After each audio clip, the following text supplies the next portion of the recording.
What's going on, guys? This is your man, Real Deal, Steele, coming to you live on a Saturday night, feeling all right. Good to see you guys. Got a great show lined up for you guys, and don't worry, I am going to get those candles on the screen, on the scene, if you know what I mean. We are going to get a chart live and rocking momentarily here. Seeing some familiar faces in the chats, a few new ones as well. Welcome, guys. Welcome.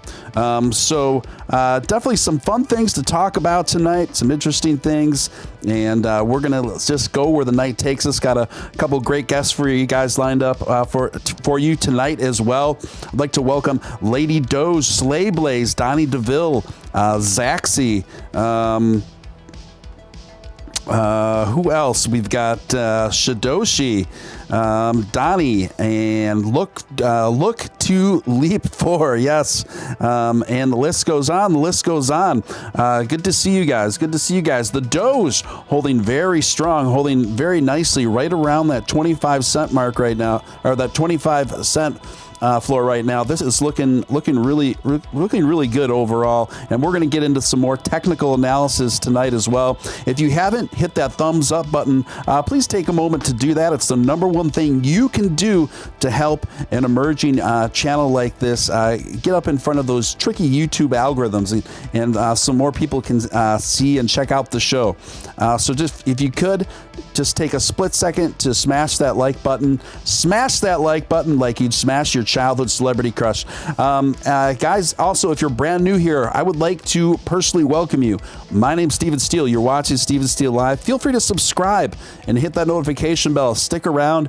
We've got an awesome community here, and in my opinion, just an exceptional community here that is growing each and every day. And then also, memberships are now available with exclusive membership content. You can click the link pinned to the top of the chat to check out those memberships. I love it. Imperial Beats, welcome. Curtis, welcome. Good to see you.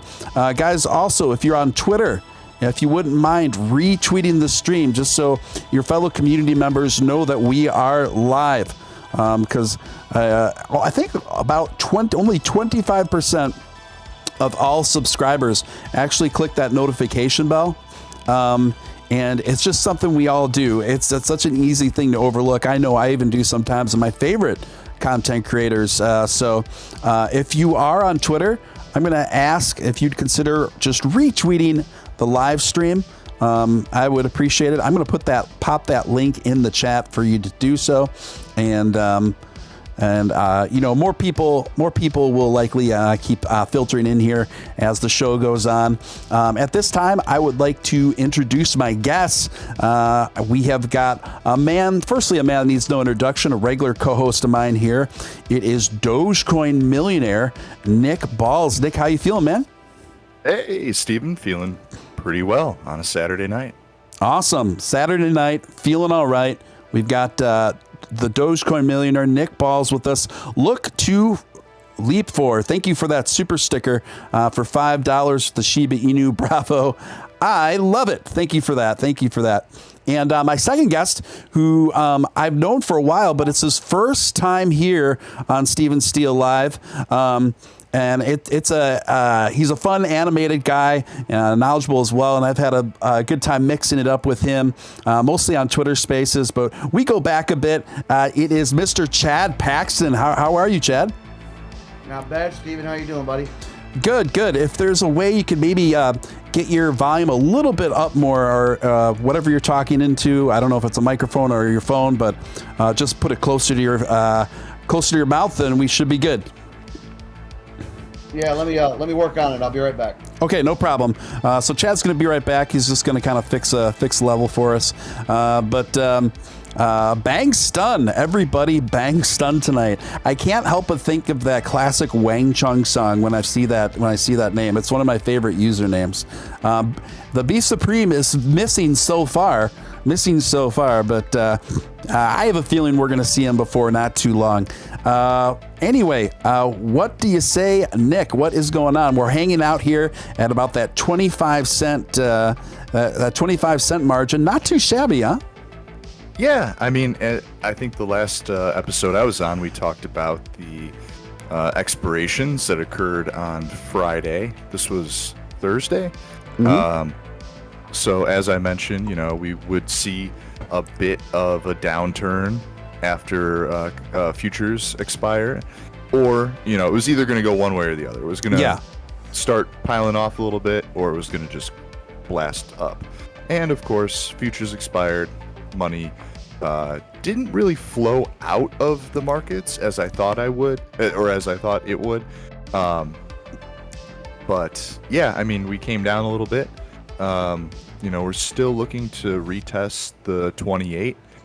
Broke through the 28 on the last test, so it's a weakened level of resistance at this point. That level has been broken fairly recently before, so I'd be looking to see the 28 cent level retested or broken here in the next upcoming days. And I've got some pretty interesting theories about July. I think we're all pretty hopeful that July is going to be a pretty good month. Yeah. Hey guys, Chad, can you hear me okay now? Chad. Is that better? Hey, yeah, that is better. That is better. All right, I had to put my headset on. Yep. You're coming through clear. Yeah, so Nick was just talking about, he was just doing a little tech analysis here, and from what I've been seeing too on other TA forecasts that are more detailed than mine, so far anyway, it's seeming that July has a pretty high probability of being pretty bullish. What do you say, Chad? Well, this market's so crazy. I mean, there's so many different things that are occurring right now that has got the market moving left, right, up, and down. I mean, the China thing, 90% of those miners are gone.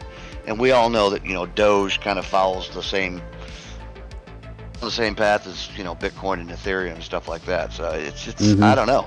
I think it's, my opinion, if you look at Doge right now, regardless of how big of a dump you see the rest of the coins do, you always seem to see Doge continue to hold its strength, and I believe that's primarily community driven. I would agree with that. The community that Doge has is super strong. We've got I think an exceptional amount of firm holders that are in it to win it long term. Certainly not the kind of behavior that you see among a lot of the BSC token communities. Nothing against those by any means, but there just seems to be a lot more of long-term commitment to Doge, much more than you see in most other coin communities. Wouldn't you say that's correct, Nick? Yeah, I think it's interesting, if we look back to the past year, we see, when Doge first hit 8 cents, when it on its first run, Bitcoin I think had just cracked. Let me see here. It was just about it's basically where it is now. No, it was a little more. I'm sorry. It was about 40 something thousand. So, just looking at where we were and where we are now, I mean, we're ahead of where we used to be at the same time where Bitcoin was. So yeah, that makes me pretty hopeful for at least the immediate future. As long as Bitcoin doesn't take a massive dump, I think we'd be doing all right. Obviously, this is a global kind of thing. There's a lot of factors involved. However, it seems that Doge moves at least primarily to the upside when we see these massive, 500% or 1,000% increases. It seems to be for no particular reason. It's unconnected to Bitcoin. It's unconnected to news. It's unconnected to anything. Doge just moves so out of the norm of like every other crypto out there, at least for this past year. So it's really hard to predict. But we do know the 72-day interval between moves that's coming up on July 5th would be the 72nd day since the last move to the upside. Now, that doesn't discount the fact that there was, almost a double move to the upside when SNL hit. I'm kind of erasing that from my memory because that really wasn't like a straight up and down situation. That was more of a methodic, planned out Barry problem. So agreed. Yeah. I mean, I would think that we're going to see something here with probably in July. Speaking of which, guys, SNL actually right now is showing the rerun of the Elon episode as of 10 minutes ago. And, a few people were wondering in chat if this will have any effect one way or the other on the market. I don't think so, but we will see very shortly. I wouldn't think so, but we will see very shortly. What do you say, guys? Go ahead. Your thoughts on that, Chad. Then Nick.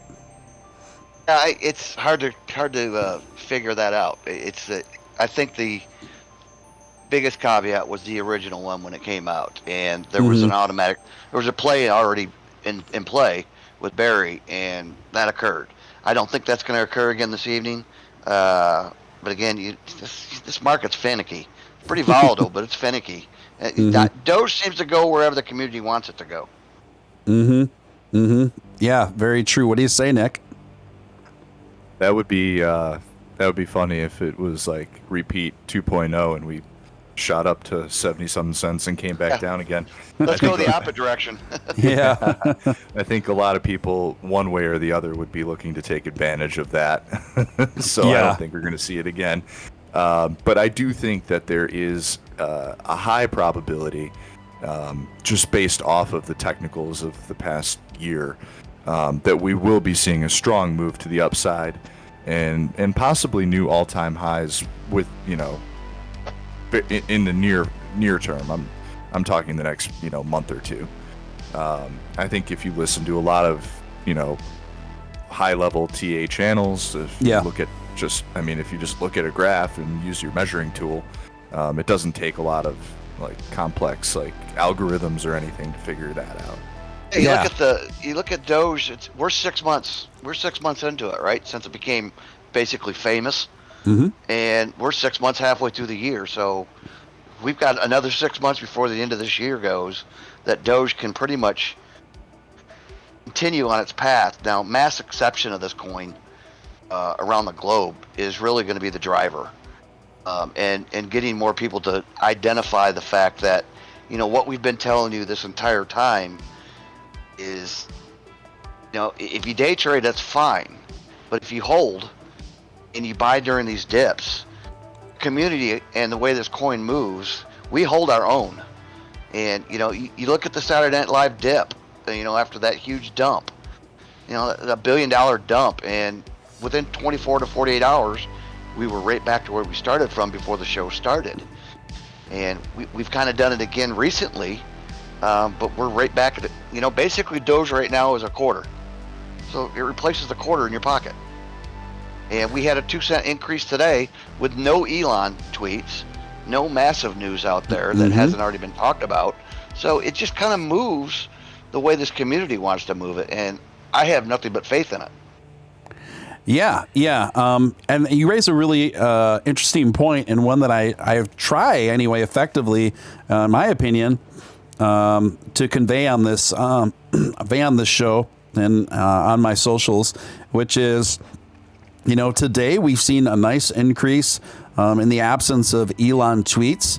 Of course, I love Elon, and he's obviously an incredible asset to have and person to have in your corner. But at the same time, I don't think it's a good idea personally to get in this pattern of becoming solely reliant on Elon. I don't think it's a good idea. I think we should agree more. We should see him as an additional asset, as kind of like a cherry on top of the sundae. And I think the more all of us can get on the same page within the Doge community to become more independent in that regard, and just realize that view Elon as an added bonus to something incredible we're already building on our own, I think the better off we'll be for it. What do you say, guys? I couldn't agree more. I mean, Elon pretty much helped us get started. Yep. And we got a lot of people that came on board because Elon's backing. But the community itself is what's driving us. It's building it, and the fact that it's got a real life utility that's in play now and can solve real world problems is great. And the Elon tweets are great, but those are, if you look at every one of those big pumps after an Elon tweet, they always go back down within 10 minutes to where it started from, or pretty close to it. Mm-hmm. And it's just community driven. But let Elon be Elon. Let him do his things behind the scenes, right? Which is what he's doing. I mean, he's spreading awareness. He talks about it. He's not tweeting as much as he has in the past. But the important part is he's putting satellites in space. Put a satellite in space, give somebody internet that doesn't have internet access, and you put a phone in their hand, you've just solved the unbanked problem around this planet. And that's extremely important. Let him do his things. Community as ourselves could keep spreading the word, getting to your local areas, your local merchants, and not pressuring them, but just having a conversation with them like I have 3 or 4 different times. And you'll see it start coming to fruition.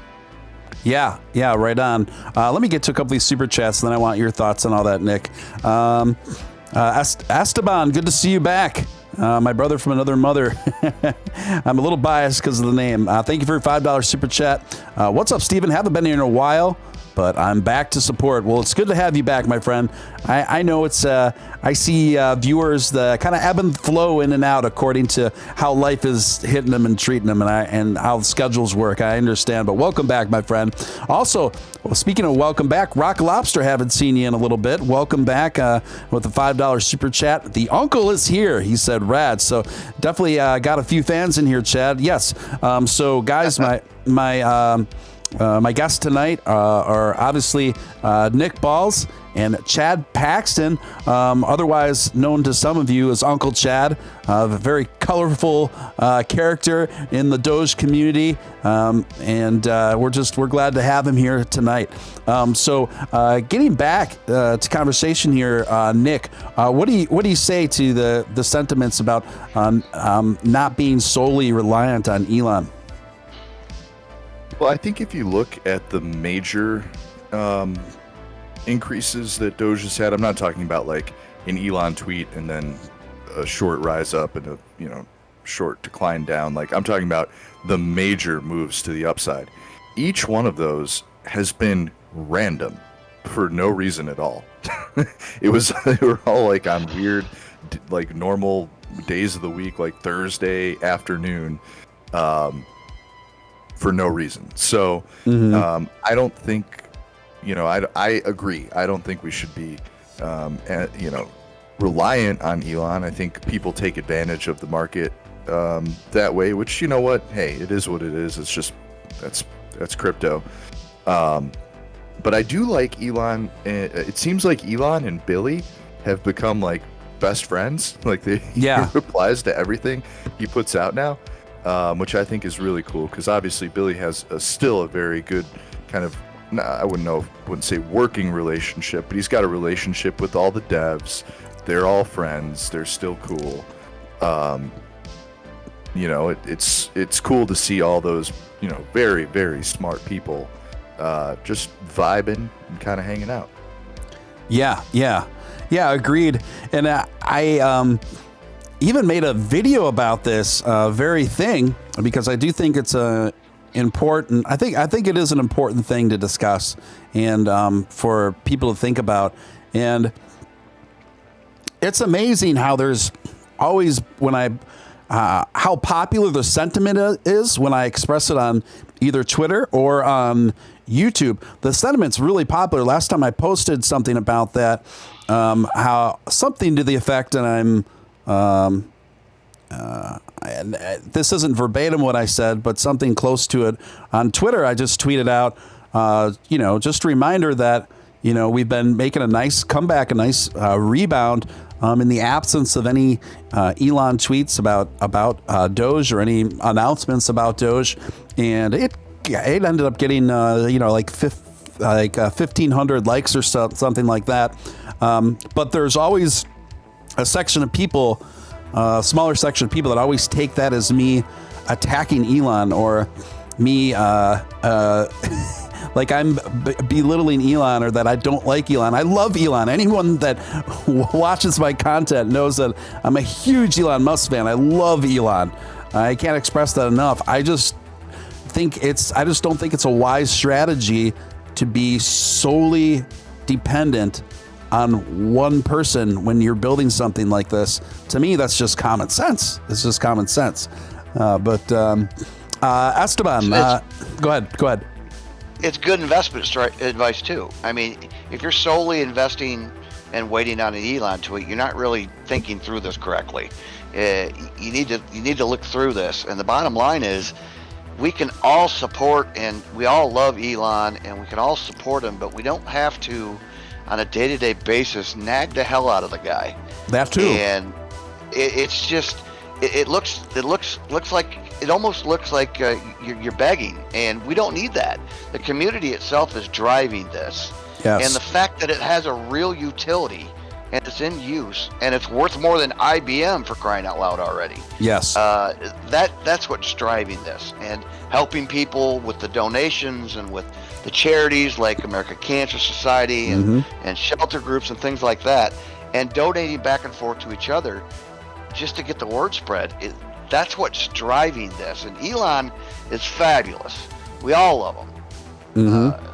But going after somebody because of a tweet that they didn't agree upon, it's not necessarily that it's not right for you to do that. You can state your opinion, but it's the delivery method. Don't be rude or mean to somebody when they say something that doesn't 1,000% back Elon and he's the greatest and he's God, because he's just a human being like the rest of us. And it's just your delivery. It's just not yours. It's just some people's delivery message and what they're trying to get across. The way they do it, it comes across condescending. And if we need to stay as a community and relax a little bit here and enjoy it and have fun, because that's what this coin's about. Right on. Well stated. Esteban coming in again with the $5 super chat. Thank you, Esteban. Appreciate it, man. He says, I'm the #1 Steven Steele fan, and nobody can take that away from me. Thank you, Esteban. And Beef Supreme is here. The Beef Supreme says, Esteban is a true legend of the game. I agree. Hey, what's up, Notorious Nick? Welcome. Hey, what's up? Not you, someone in the chat. And Imperial Beats coming in again with a $5 super chat. Thank you for that, Imperial Beats. Appreciate it. Says, I'm the #2 biggest Steele fan. Are we going to go all the way down the line, guys? Nurse Terry Reed is in the house. She says, is this Chad? Yes, it's Chad. We've got Chad Paxton, a.k.a. Uncle Chad, in with us tonight with, of course, Dogecoin millionaire Nick Ballz. Go ahead. Let's change that to Uncle Chad at the top. That's fine. Let's change it to Uncle Chad so they know it. But I like Chad Paxton, though. It kind of sounds like a classic actor's name. It is a very cool one. Right? Oh, Chad, you're gonna love this. I've gotten some shit from the classic car guys because I've been known to not like the classics, but this isn't true. I recently, this is just yesterday, or I can't remember when I talked to him. I think it was yesterday. I talked to a company in Indiana who they build replica models of James Dean's Porsche 550 Spider. I've seen that company. Yeah, and I might buy one. There's a 2-year wait, but I kind of like it. I love their setup. They were on one of the car shows that's usually on Discovery or History Channel or something like that. I saw that there was another company next to it that builds miniature semis out of F-350 bodies. Oh yeah. And they're right down the street, and those look pretty cool. But that Dean Porsche, It's sick. Yeah, It's sick. it's a little ripper. I like it. It only weighs 1,300 pounds. Yeah, it's And most people will see my Twitter profile. I'm a classic car guy. I like my toys, and I've got a '69 GTO.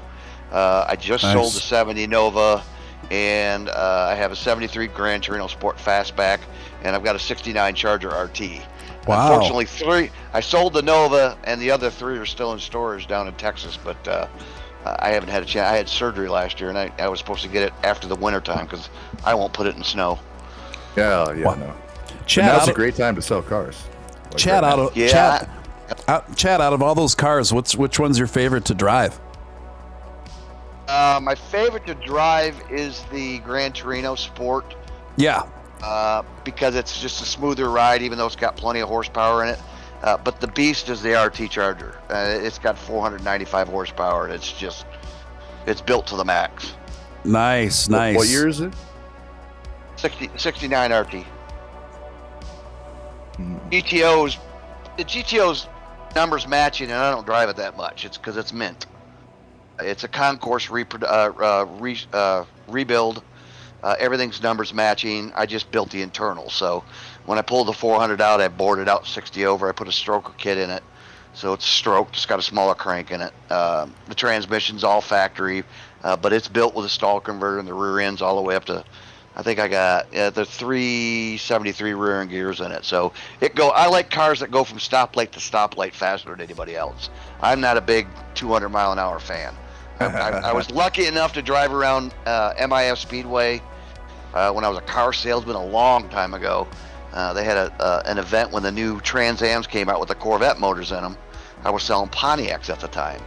And the top 10 salesmen in the state got to go down to the speed track and drive them all the way around the racetrack. And I got the 180, and that's fine for me for a couple seconds. After that, that's all she wrote for me. But leave I the like exotics to me, Chad. Yeah, I'll take care I of will absolutely. I've gone to 140 on a crotch rocket before, and then 180 in that car, and that's enough for me. I like leaving dual black marks down the line from stoplight to stoplight. That's my favorite. Have you guys ever seen the movie Gran Torino with Clint Eastwood? I bought the car right after. Did you really? His is a 72, mine's a 73, so the nose is different. Oh, wow. And his is green and mine is blue, but it's essentially the same car. Wow. His did have a 429 Cobra Jet in it. Mine's only got the 351 Cleveland, but the motor's built so much it'll run with a 429. Okay. And so the only differences between those two models, between the 1 year, is there's some slight nuances in the nose of the body, and then engine It's just options. the front end. Okay. You Yep. can still get the same engine options. It's just the front end that looks different. Okay. Got it. Wow. Cool. Yeah, I love that movie. That was hilarious and really well done. Well, Nurse Terry Reed, welcome. I just saw you slipped in there. And Alan, welcome. Speaking of which, Nurse Terry Reed, thank you for your super chat of $5. She said, "Wait, we are all #1 Steven Steele fans." I don't know if everyone is a #1 Steven Steele fan. I can think of a few I'm people. number 11, Steven. I'm going to be honest with you. I'm number 11 on the list. Okay. Okay. There's a couple other people that are above you, but you're just inside. You're just outside the top 10. Okay, I'll take it. That's honest. It sounds more believable to me. Alan Schneider asks Steven, what would your dream car? And everyone, he's asking everyone what their dream cars would be. My dream car, I don't know. I guess I would have to go Steve McQueen style on that. Yeah, I'd have to go with the Bullet, just all souped up and ready to go. So yeah, I think we know what. Go ahead, Jet. It's a Mustang for you guys that don't know. Oh yeah, okay, Mustang for Chad. I'll take the Bullet. No pun intended. That's Steve McQueen's car, the Mustang. Yeah, sorry, I got mixed up. Yeah, I'll take the Mustang. And what about you? What about you, Nick? I think we know. Well, I think Ordered we all. No, I haven't actually. Well, my dream car I will never own because I don't believe I'll ever have enough money for this car. However, it is a close tie between a McLaren F1 and a Koenigsegg. Now, I may actually have the money for a Koenigsegg at some point because they're only a few $1 million. That might be feasible. I probably will never own a McLaren F1, as they're currently the cheapest one is about 20 million. So I don't think that'll ever happen unless I win the lottery or something. Doge hits $10. Yeah, well, if Doge hits $10, yes, I can afford a McLaren. We'll fly out there first class and go ahead and order them together. The coolest part, though, about the McLaren F1 is that it's a 3-seater, so you sit in the middle and you can have 2 gorgeous blonde supermodels on either side of you. And I just think that's so cool. I thought the McLaren F1 is, by the way, really well. I mean, it's known as one of, if not the greatest driving car ever built. So it's a very special car. I like the way you think. Yeah, it is probably the greatest car of all time, I believe. Driving. I mean, there's certainly cars that look, have their appeal and whatnot, but McLaren F1 is mechanically the greatest car ever built. Guys, one of the stories I want to touch on tonight. This is reported by AP and also through Yahoo Finance. Elon Musk's Dogecoin craze adds to a heightened demand for the Shiba Inu dogs. They went on to write, on Friday, Musk tweeted, "My Shiba Inu will be named Floki," sending both dog and crypto lovers into a frenzy amid heightened interest around Dogecoin. And interestingly enough, dog breeders initially found out about the craze from Musk himself. This has put a tremendous demand on this particular breed all throughout the world, but specifically in America. And it kind of just goes on to say that breeders have been noticing they can hardly keep up with the demand and stuff. And they went on to write, the meme coin brought something to the forefront, she said, noting the dog breed was the best kept secret. And the breed raised in popularity a lot because of the interest in Doge. David, just expand on that. Yeah, go ahead. One, when he says that, he's talking about Doge. Yes, he's talking about using the Shiba. He's not talking about the coin. Yes. The new coin. He's not supporting that one. The second is, when he originally came out and said he wants that dog, that type of dog, I did a lot of research on this, and I called a couple of the dog people out here in Michigan, and there was like 3 of them available.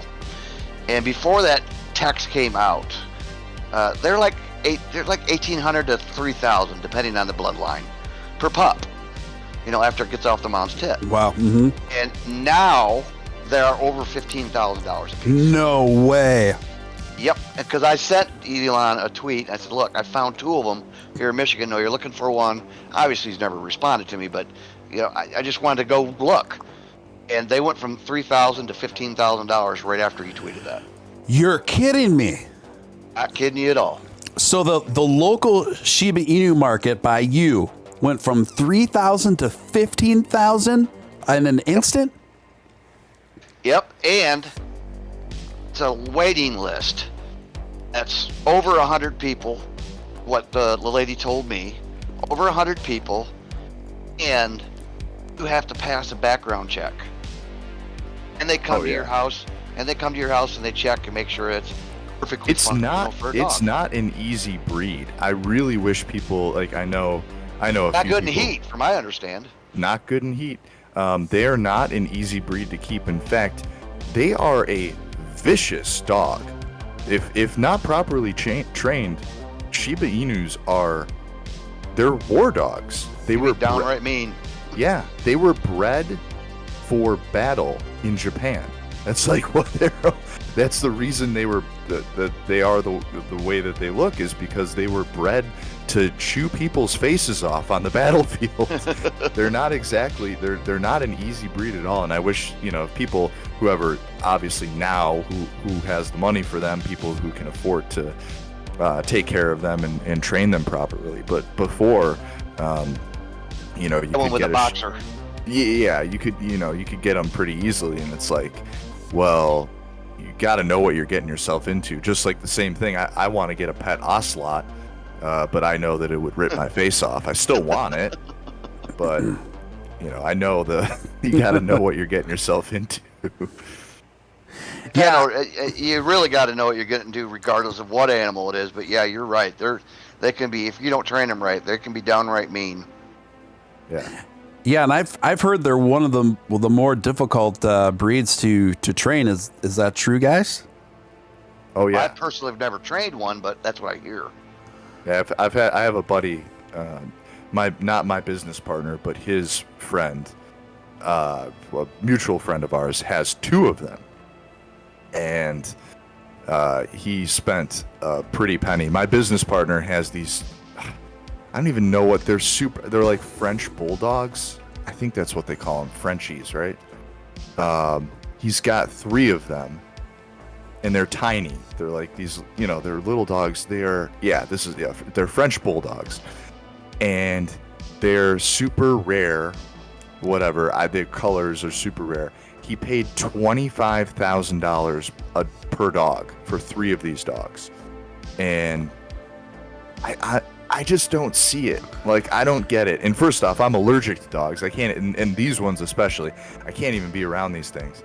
But why you would pay that much for it, I don't see it. But I wouldn't. This is my 3rd boxer, and each one of them, my first 2 have lasted 11 years and 14 years respectively. And this one's Gracie. She's 1.5 years old now. So that kind of money, plus the amount of money, she's been in the hospital 3 times because she got into my sister's Xanax bottle and ate 20 of them. Oh my gosh! God. Yeah, and survived. 0.25 milligrams. Yeah, here's the thing. It was 0.25 milligrams. I'm sorry, 0.5 milligrams, because 3 milligrams is the best you get. And after I took the hospital, I said, no, that's not high enough for a toxicity level. And I'm like, well, if I took fucking 20 of those damn things, pardon my French, I'm sorry. If I took 20 of those things, my God, cancel Christmas.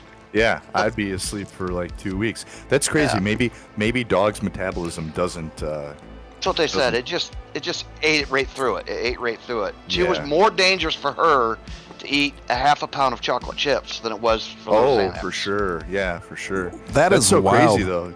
I didn't know your dog was an incarnate of Anna Nicole Smith. Yeah, so pretty nuts. much. Yeah, it's absolutely true. So crazy. It's nuts. I told my sister, put your meds up in the cupboard where they belong. I said, if you want anything chewed, leave it to where she can reach it. If you don't, put it up. Incarnate of, yeah, that was a good one. Erectile Reptile coming in with $10 super chat. Thank you, Reptile. When Elon's quiet, I like to think he's just planning something big. He usually is, my friend. He usually is. There's 2 guests tonight, so double fact. 1, Alfred Hitchcock was frightened of eggs. Wow. That's a weird phobia. I didn't know that. 2, half your hand strength is in your pinky. Yeah, I didn't know either of these. Were you guys aware of either of these random fun facts? No. Where did that even come from? Oh, well, erectile. That's erectile. Yeah, that's what he does. He super chats every episode, and he always gives us random facts. They're always interesting. That's awesome. Yeah. Brain is supposed to be the strongest muscle. Is that true? I don't know. No, that is not true. It's not true. It's not true mainly because it's not a muscle, Chad.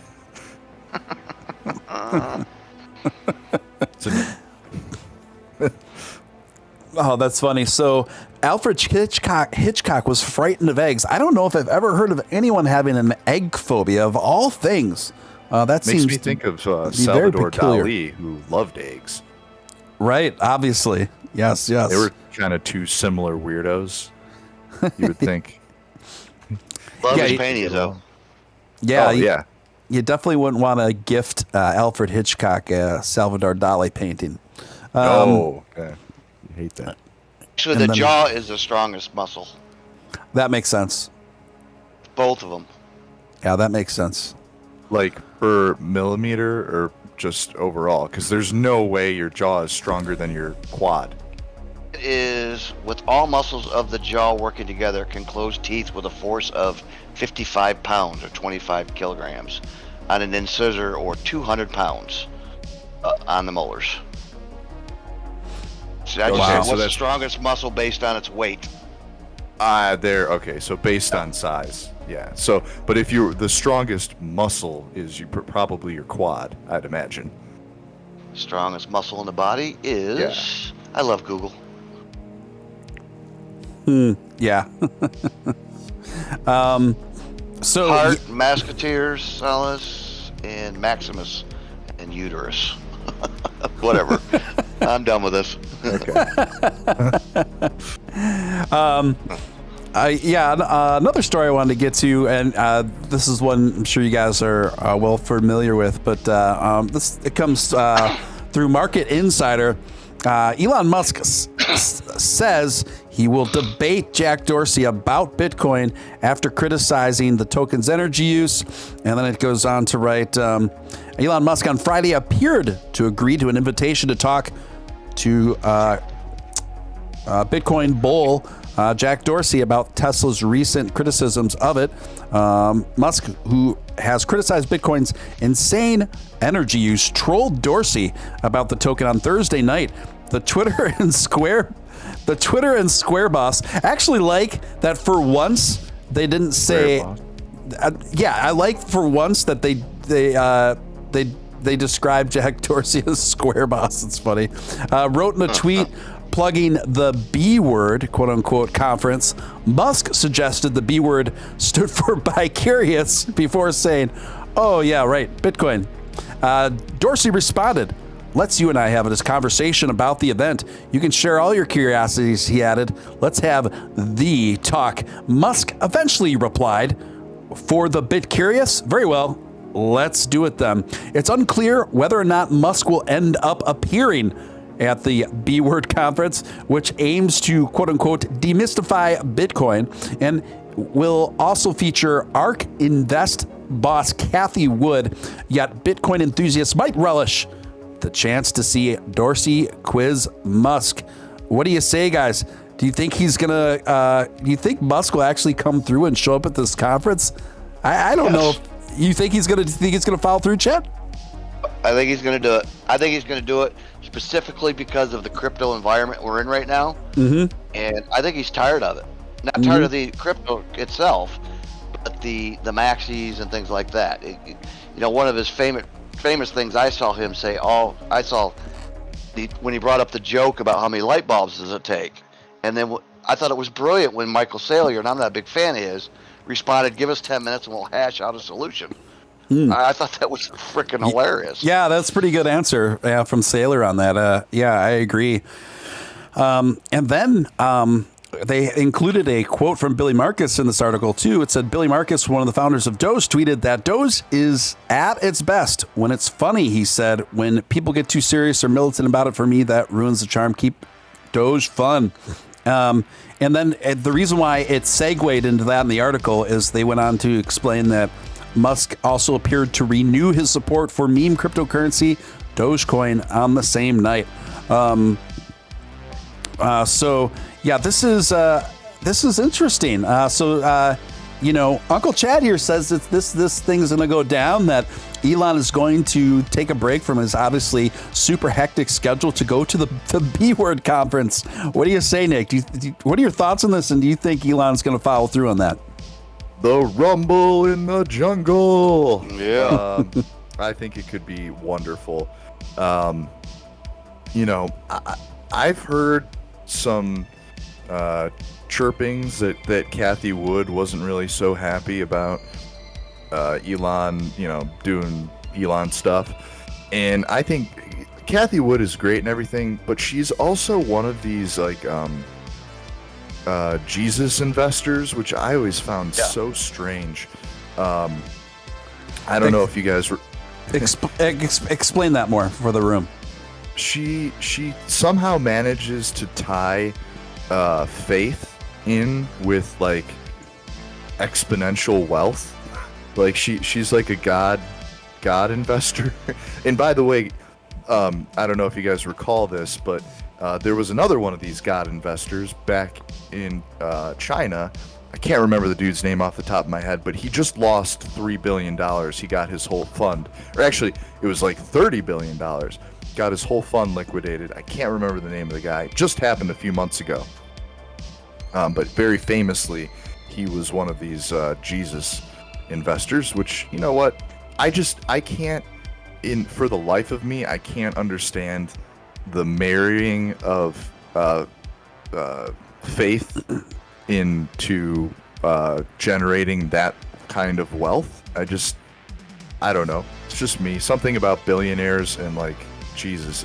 I don't know. It doesn't make sense to me.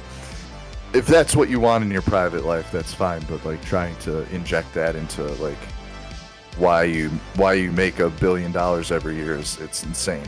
And definitely not what Jesus would want. I can almost assure you. But yeah, we'll see. I'm fairly certain that if Jack does go head to head with Elon could quickly eviscerate him. Kathy Wood is a different story, and I'd be interested to see what kind of back and forth they would have. But it's an EFT person, basically. Yeah. I don't know about her.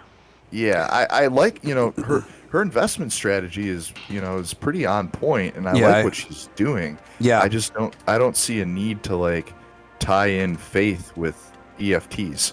Like, from a personal perspective on her, it's I don't get her, but her investments have made a lot of people a lot of money.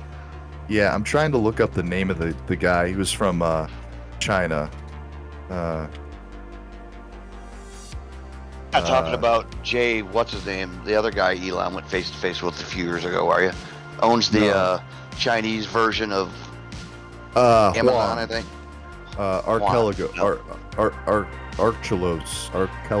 Capital Management. What's that guy's name? Something Huang. He was trained here in America. He lost $32 billion.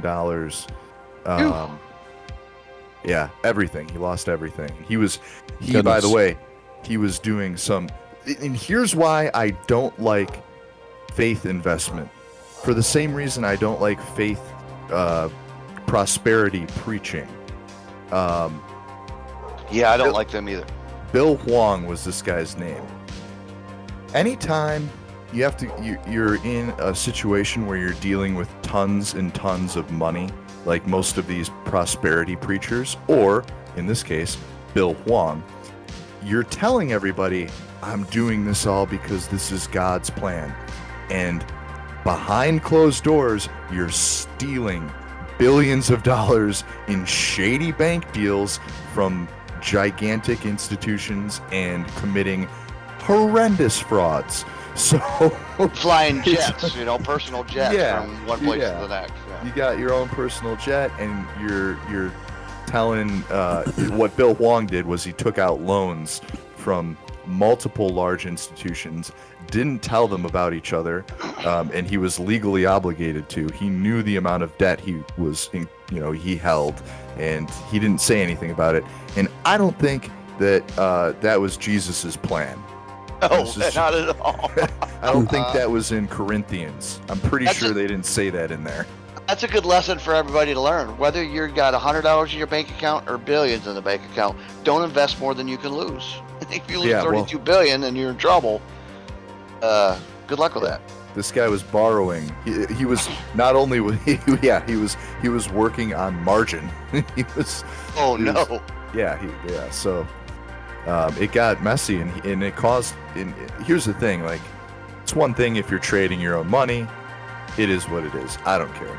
But when you're trading that amount of money on leverage, he personally tanked like several stocks, and a lot of other people got liquidated because of him and lost everything too. So like his greed and arrogance led to the destruction of others. That's not kosher. He better ask for forgiveness then. Well, I will say, those things aside, though, I will say Kathy Wood's overall investment strategies and many of her forecast predictions on both stock markets and crypto overall have been pretty Spot on. Pretty spot on, man. She's an incredible investment, and she put together an amazing team, and she's doing very well. Her funds are doing very well. She is an amazing investor at the current time, but everyone's, not everyone, but people, billionaires like this, they can be fantastic investors until they're not. Or something major like with Bill Huang happens. We don't know. We don't know if Kathy Wood is leveraged to the hill. We have no idea. So, I do praise Kathy Wood. She's made some amazing decisions. I hope that everything works out, and I hope that her funds do incredibly well. But, I just personally, I don't like putting my faith and my money in somebody who is like, I just want to know, I want to be investing with somebody who's just, it is what it is and it's not anything else. Like, I couldn't agree more. Yeah. But she's good at what she does. I will say that. Yeah, I hear what you guys are saying. I'm not disputing it by any means, but to me, Kathy Wood's her good qualities outweigh her bad qualities. I think overall she's been pretty good for the space, frankly. But I understand what you guys are saying though too. Guys, Bank's son actually made an interesting statement. I was watching. I can't remember what I was. I watched that show Manifest. It just got canceled. Okay, it's over. By the way, they're done. They're canceled. He said the ARK Investments is like Noah's Ark, the only thing to stay afloat and keep everything alive inside during the flood. Interestingly enough, and I went to Catholic school and I I wanted to be a pastor when I was a really young kid. I loved, and I like painting. I used to paint like reproductions of like 15th century Catholic paintings. And in the show Manifest, they talk about how Noah was actually, there's some factions of Christianity and other religions that believe that Noah was actually a bad guy and that he basically screwed everybody around him because he knew what was going to happen, and he built this whole boat, and he was like, and he just told everybody to screw off. This is my boat. So, there's, nothing is cut and dry, good and evil, black and white. There's a gray area to everything. Yeah. Agreed. Guys, you're listening to your man, Real Deal, Steven Steele, coming to you live this Saturday night with Dogecoin millionaire Nick Ballz and Uncle Chad for Uncle Chad's first time on the show. It's great to have him. We're just mixing it up, talking about an assortment of things, the market, Doge, and Mustangs and bullets and everything else. Guys, so kind of to tackle... maybe tackle one of the elephants in the room, so to speak, is recently the SHIB token apparently took off, removed Doge Killer from the front page of their website, and has been changing some of their language that I think had to come with being platformed on Voyager. I think Voyager requested in part that some of the language be finally changed. Getting it. Yeah, be Finally changed. getting it. Right. So obviously, this is a step in the right direction. And I gotta say, listen. This is definitely a step in the right direction, but I gotta say, for me, I'm speaking just for me and my conscience. I still don't see this as a great company. I just don't. I mean, the fact that this thing was founded the way it was founded, by labeling itself that, brazenly labeling itself that, and then also basically, obviously stealing the iconic mascot of Doge in order to make a name of itself. And let's be honest, would any of us be talking about this token if it wasn't named Shiba Inu? Unlikely, very, very unlikely. So, and then on top of it, they kind of have a history of always kind of taking credit and insinuating that every time Elon talks about a Shiba Inu or mentions it, that it's somehow related to their token. To me, this is kind of disingenuous piggyback riding. What do you guys say? I think it's absolutely ridiculous. They were having issues getting platformed on Coinbase, most likely because of the language within their white paper. They've been having issues getting platformed on other exchanges outside of ERC20s. And I personally will, and by the way, guys, I think most people know my investment strategy. I don't YOLO money into, there's very few ERC20 or BSC projects that I get into, very few. I can name 2, and one of them I put money into, the other one was gifted to me. And I will never, ever own this crypto, ever. Their foundations and their principles were built on destroying the good name of a crypto that I've been in since the beginning. And there is no dollar amount they could give me to make me change that feeling. Like, I will never, ever, there's not any type of money that you could pay me to hold that token. It wouldn't happen. I don't care if they change their white paper to say that they love Doge and everybody in the Doge community is already hurt themselves. They've already taken the wrong step through the original path when they came out, and just characterizing it as the Dogecoin killer when it's a community of nothing. It's supposed to be good, do only good every day.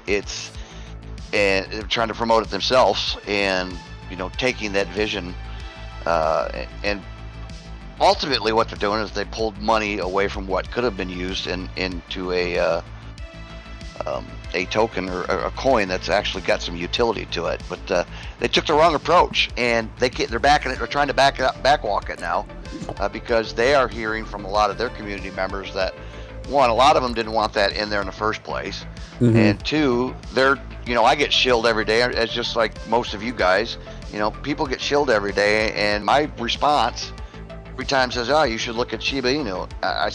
I will never support a coin that came out in the way that Shiba Inu came out as. It's just not going to happen. It's unethical. Yes. And it doesn't have the right path. It's cheap, and you get a lot of it, but it's still what it is. I don't see any real utility use for it. And when you use that motto, as a Dogecoin killer, as your marketing, initial marketing aspect of it, it was a wrong approach. It was a wrong way to go, and I think they realize it now. But they've already, in my opinion, they're too far past redemption. Yeah, I think I can't disagree with either one of you said regarding this, honestly. Let me get to a couple super chats, then we're going to get back to this, guys. Firstly, Local Enterprise Broadcasting, thank you so much for your generous super chat of $20. Really appreciate it. And good to see you, my friend. Dogecoin is the entrepreneur's building block. Let's start our own economy. I love the ambition. I love the optimism, and it seems far-fetched, but it is that kind of big thinking that really lends to big goals and achieving big goals. So thank you for that. And then talk about huge. This is the biggest super chat I've gotten in quite some time on this show from Rock Lobster.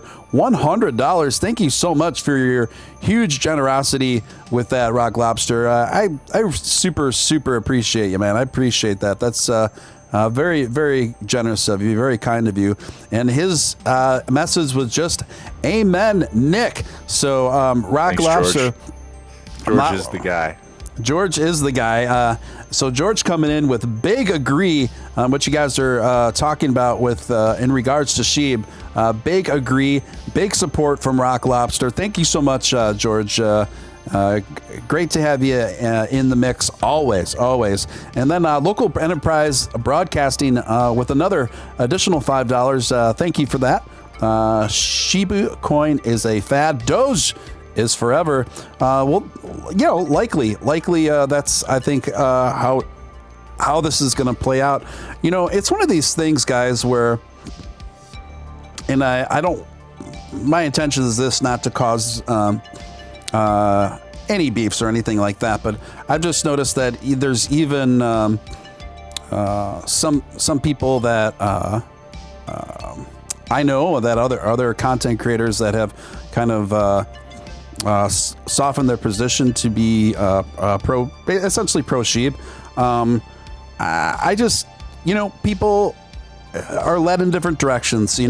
I just got to say, I got to follow my conscience here. Sheep just never passed the sniff test, never passed the smell test to me. It always struck me as just a Chinese knockoff of Doge in the most phony, disingenuous kind of manner, and the way they've gone about marketing and positioning themselves from the ground up has just struck me as rather sleazy. I don't know how to put it, and I know there's no shortage of this in the crypto space. I understand that, and I know many people may say, "Well, what do you expect? You're in crypto. This is all part of the game." Yeah, I understand that, but to me, personally, I don't feel comfortable supporting things that don't resonate with my ethos. Okay? Now, that's not to say I have any disparagement for anyone investing in Sheeb. Money is money. I get it. And I know some people that have made great money off Sheeb and, have already made their money and moved on already. And listen, I am not taking any judgment on anyone who's invested in Sheep, so please understand the importance of that distinction that I'm trying to convey. Okay, I have no animosity towards people just trying to increase their bottom line and doing what they got to do, and more power to the people that have. But I'm just as someone that's a content creator, I don't feel comfortable backing this ship, guys. What do you guys say? Yeah, I couldn't agree more. It's hard to, get the toothpaste back in the tube, and it looks like that community is trying to do exactly that right now. They're trying to update their image. They're trying to seem more user-friendly. They even changed their mascot. The previous mascot was like an angry, like snarling Doge face, and I've said this for a long time, and this is right when Doge first took off. There's by the way, guys, there have been Doge knockoffs for eternity. Mm-hmm.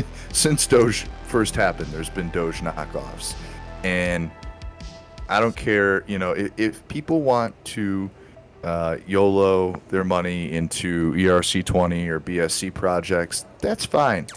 I'm in a fortunate position in my life where I get to make decisions based not just on, finances, but I can take a moral position against something. I don't have to like everything, and I don't like the morals behind that. It just doesn't agree with me.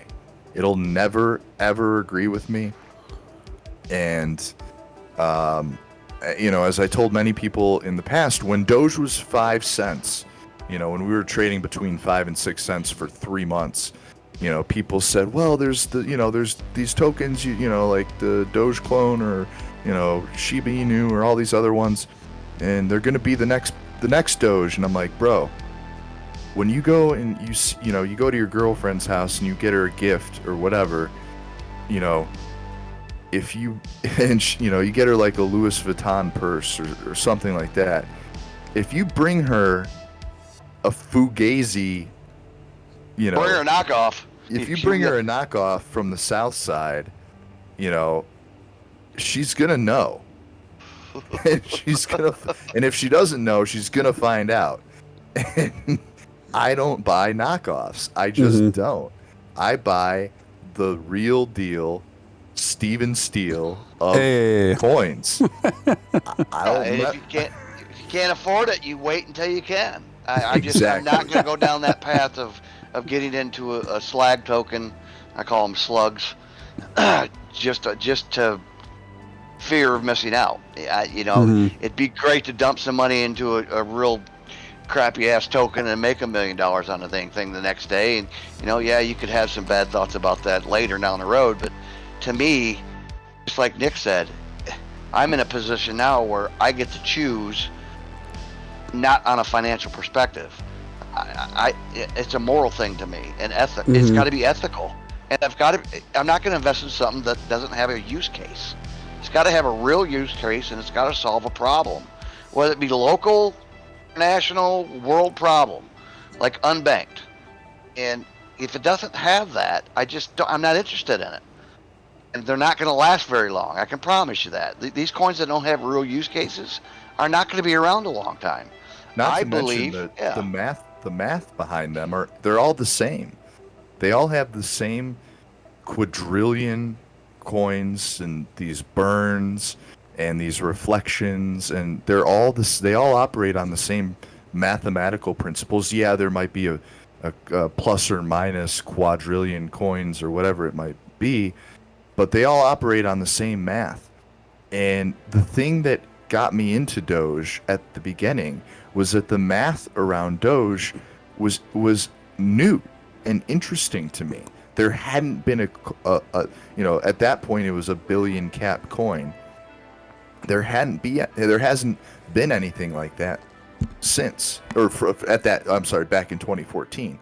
And it's interesting now that, all of these new BSC coins or ERC20 tokens, they all have these multi-quadrillion caps, and there's a set burn, and there's a percentage when you buy and sell, you lose a percentage.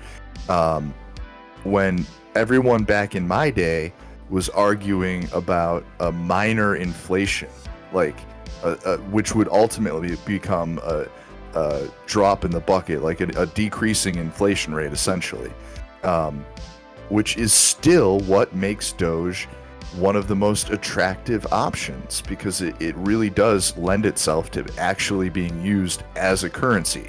That's its use case, and there's no coin in the top 10 still that does that. So I just think it's an interesting mathematical problem, and I think a lot of these BSC or ERC20 tokens, a handful of them might make it through, but it's going to be years before we figure out what that is. It could be 10 years or more. Look at how long it took Doge to get to where it is, and it's only a few billion. We're talking about quadrillions. Yeah. It's going to take... the history of Bitcoin, up and down, up and down, up and down over the last 10, 12 years. Yeah. We're talking pennies here, guys. If people worry when it drops from 25 to 23 cents and it's taking a dump, and if you're investing in pennies, you're in trouble. I'm investing in dollars, and 1, 2, 3 cent margin movement doesn't make a difference to me. I've always told everybody, when I invest in these coins, I look at my end state. What is my end state? Where do I want it to be? Where do I think it can get to? And as long as the current price is below that, to me, that's a dip to me. And not everybody's in the same financial position as everybody else. But when it drops from 25 cents down to 16 cents, yeah, you get a little bit nervous. I don't get nervous because I'm not investing more than I can afford to lose. Obviously, I would also make somebody upset. I would like to see mention a dump like that. Imperials like, oh, Doge is dumping right now. It's actually up, believe it or not. And this is the reason, and I've never actually said this, but Steven keeps his charts on the 1 minute, and I think that is, it's cool. I mean, 1 minute charts are great for the show because it's like showing like the live action. Guys, I haven't looked at a 1 minute chart in months. Zoom out. Zoom out. I don't look under 2 hours now. So my chart times are always at 2 hours. And by the way, for the past 4, so that's 2, 4, 6, for the past 8 hours, we've had green candles. We're up 1% right now. So 1 minute charts. The low was 23 and the high was 25.5. So we're closer to the high than we are the low for the 24-hour volume. Exactly. So don't, if you're looking at the chart on the screen, almost pay it no mind, because the 1 minute chart is like you shouldn't be trading or making future trades, especially long-term future trades off of a 1 minute chart.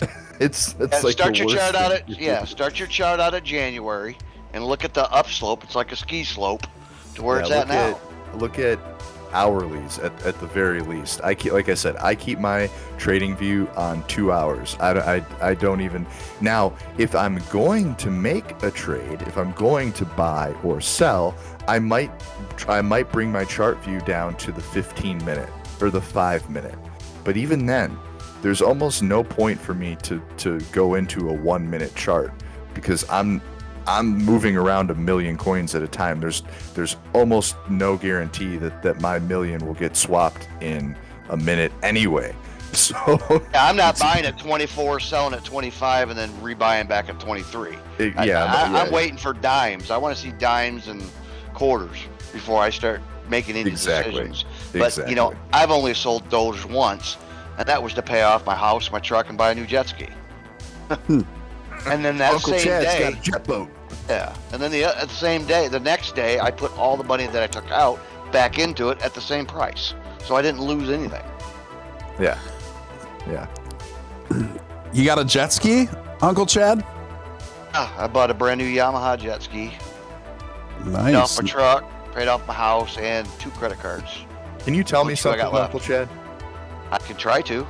I have been trying to convince. Well, my girlfriend and I we're thinking about getting a summer home down in Florida. We're gonna think of, maybe rent it out while we're not there.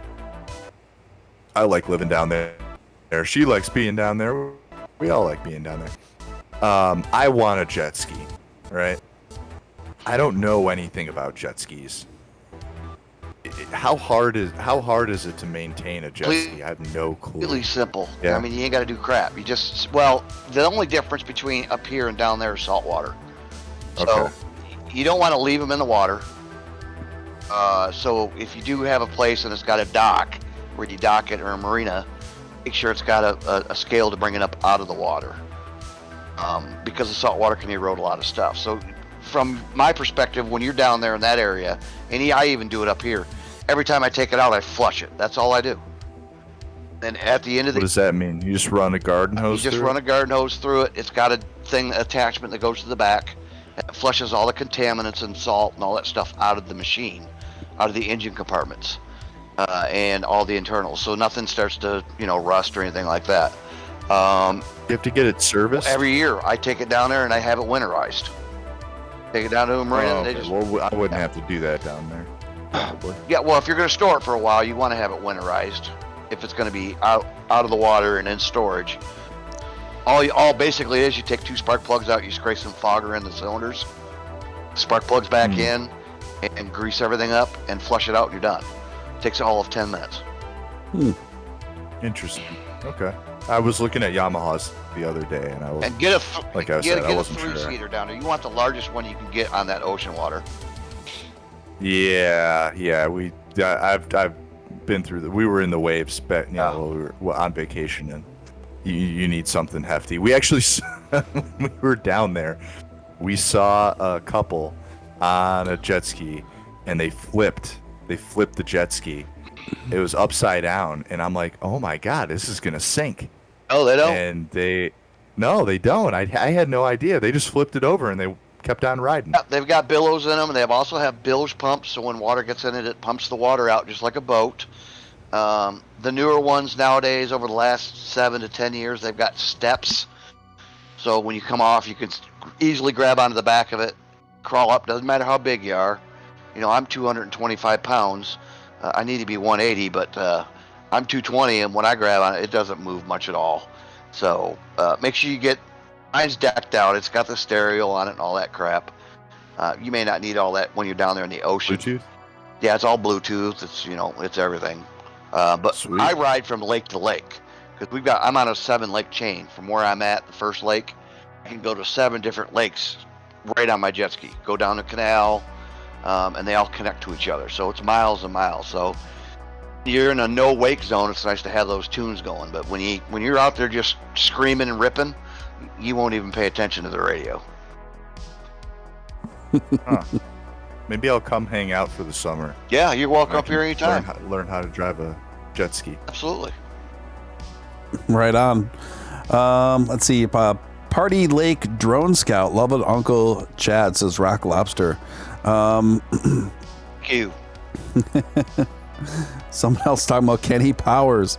Let's see. I want to. Rock Lobster. He Yeah. asked me if I still had the drone. Yeah, I still have the drone, Rock Lobster.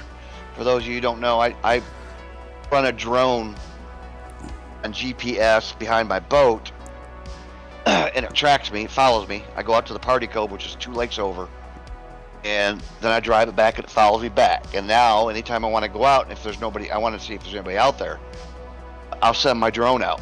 It's got a live camera on it, and it'll go fly all the way there. It takes about 10 minutes to get there.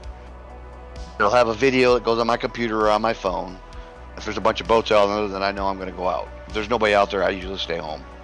That's hilarious.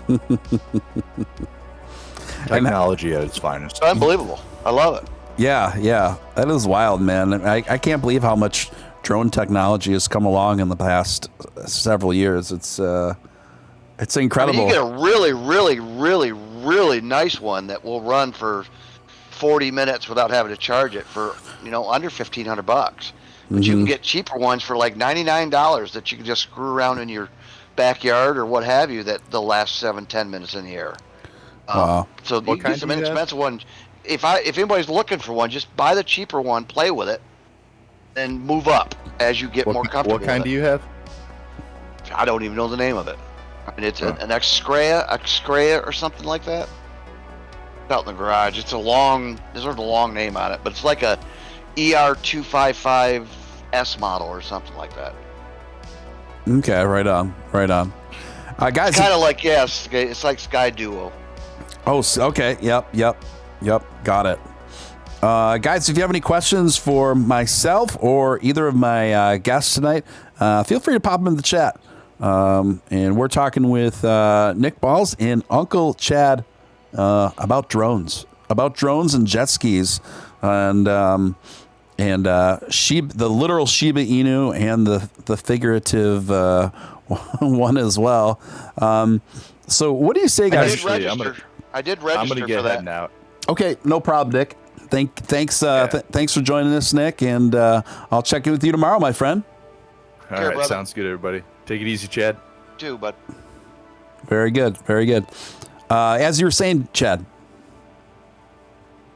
I did register for that conference. Hopefully Elon will show up. You registered for the B Word conference, or he did, or you did? No, I did. Oh, okay. You can register to get notified, and they give you all the updates, and there's a call. And I don't know if it's going to work like Clubhouse.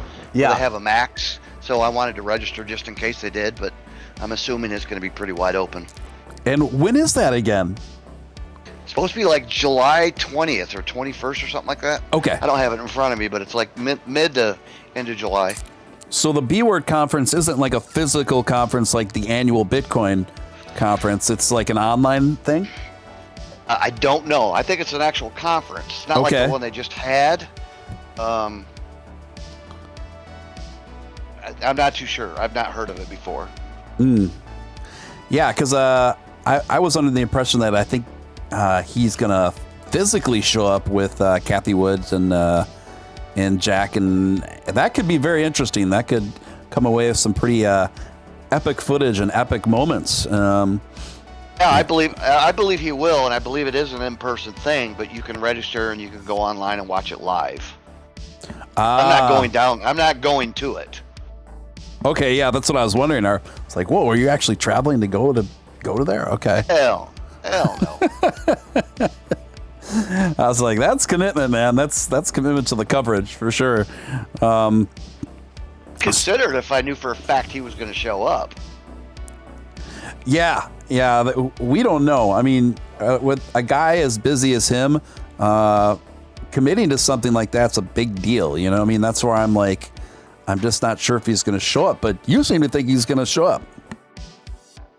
Yeah, I think it's going to be his opportunity to respond to all the Bitcoin, the B word maxis, and state his case. I think they all are fully aware of it, but I think they want to have a conversation with him. And I applaud it. I think you should support all crypto. If it's got a use case and it can solve a problem around this world. Mm-hmm. And I have Bitcoin, I have Ethereum, and I have Dogecoin, and they all can exist in one platform. They can all exist. We can coexist with each other. I just don't like the FUD, and I don't like the hate, and I don't like the fights between the communities. It's not everybody. There's always a few bad apples everywhere. Mm-hmm. I think they have three different utilities. You've got your Bitcoin, in my opinion, is your store of value. Your gold. It's like the full wrapper around the world. No one's going to go out and spend it buy coffee with it, especially now. Mm-hmm. I don't think people are going to use it from a daily transactional perspective in the long run, primarily because it's scarce. Mm-hmm. And the value is going to go up. Even though Dogecoin is not capped, it is capped. It's capped every year, 5.2 billion. It's capped every month, every hour, every day, mm-hmm. Per block at 10,000. So there is a cap to it. So it's kind of like an inflationary versus deflationary period. Ethereum's more like, in my opinion, is more like silver, and it helps with the smart contractings and all that other stuff that happens and occurs within blockchain environments. Dogecoin is the alternative, in my opinion, to currency. And mm-hmm. it has a real world use, and it can solve unbanked people's problems. And that's 1.5 billion people on this planet. All they need is a phone and internet access. Mm-hmm. So I think we can coexist. I think we need to coexist. All the altcoins and all red light district coins the term that you like to use in the past. Mm-hmm. No, I'm not big on those. I think those are lottery tickets. I think it's okay if people want to invest in that, but just know what you're getting into. Yeah, I largely have that opinion. I would just add, maybe where I part with you a little bit on that is, I think that there's potentially, and I'm not sure. We'll see how it shakes out. Kind of a new market that could. Well, I always think I first of all, I agree with you. It is kind of like a lottery ticket. Investing in a lot of those coins, and I participate in it to a certain degree, but I know what I take it for what it is. I know what I'm getting myself into. I understand. No, I mean, I've got AskCoin. Yeah, I've got AskCoin because I like the person that developed it. I think Liv is awesome. Yeah, she's constantly running around the world. Yeah, she's always talking to people. She's always educating folks. She doesn't have the ownership tax anymore. It's not mm-hmm. a rug pull, so you know that, and it's got a utility, and she's open, she's transparent. Mm-hmm. So I do deal in those, but I don't deal with a lot of them. I'm in very few. Just like Nick, very few, and I've got to see value in it. I've got to see value in it, and it's got to have a use case. Yeah, I think that there is a potential anyway for a few of these BSCs to have real longevity, perhaps not even based in solid utility, but potentially anyway. Now, I mean, based in like a fun like lifestyle brand crossover kind of thing. I could see that happening. Whether that happens, I don't know, but I could see it happening for a select few. You know what I mean? I do too. I mean, look at it this way. There's no GM without Ford. There's no alternative current versus without direct current. Innovation created by competition, and someone is going to come along and compete with an altcoin that might actually solve a problem with one of the top 10 or the top 3 that they haven't been able to solve yet.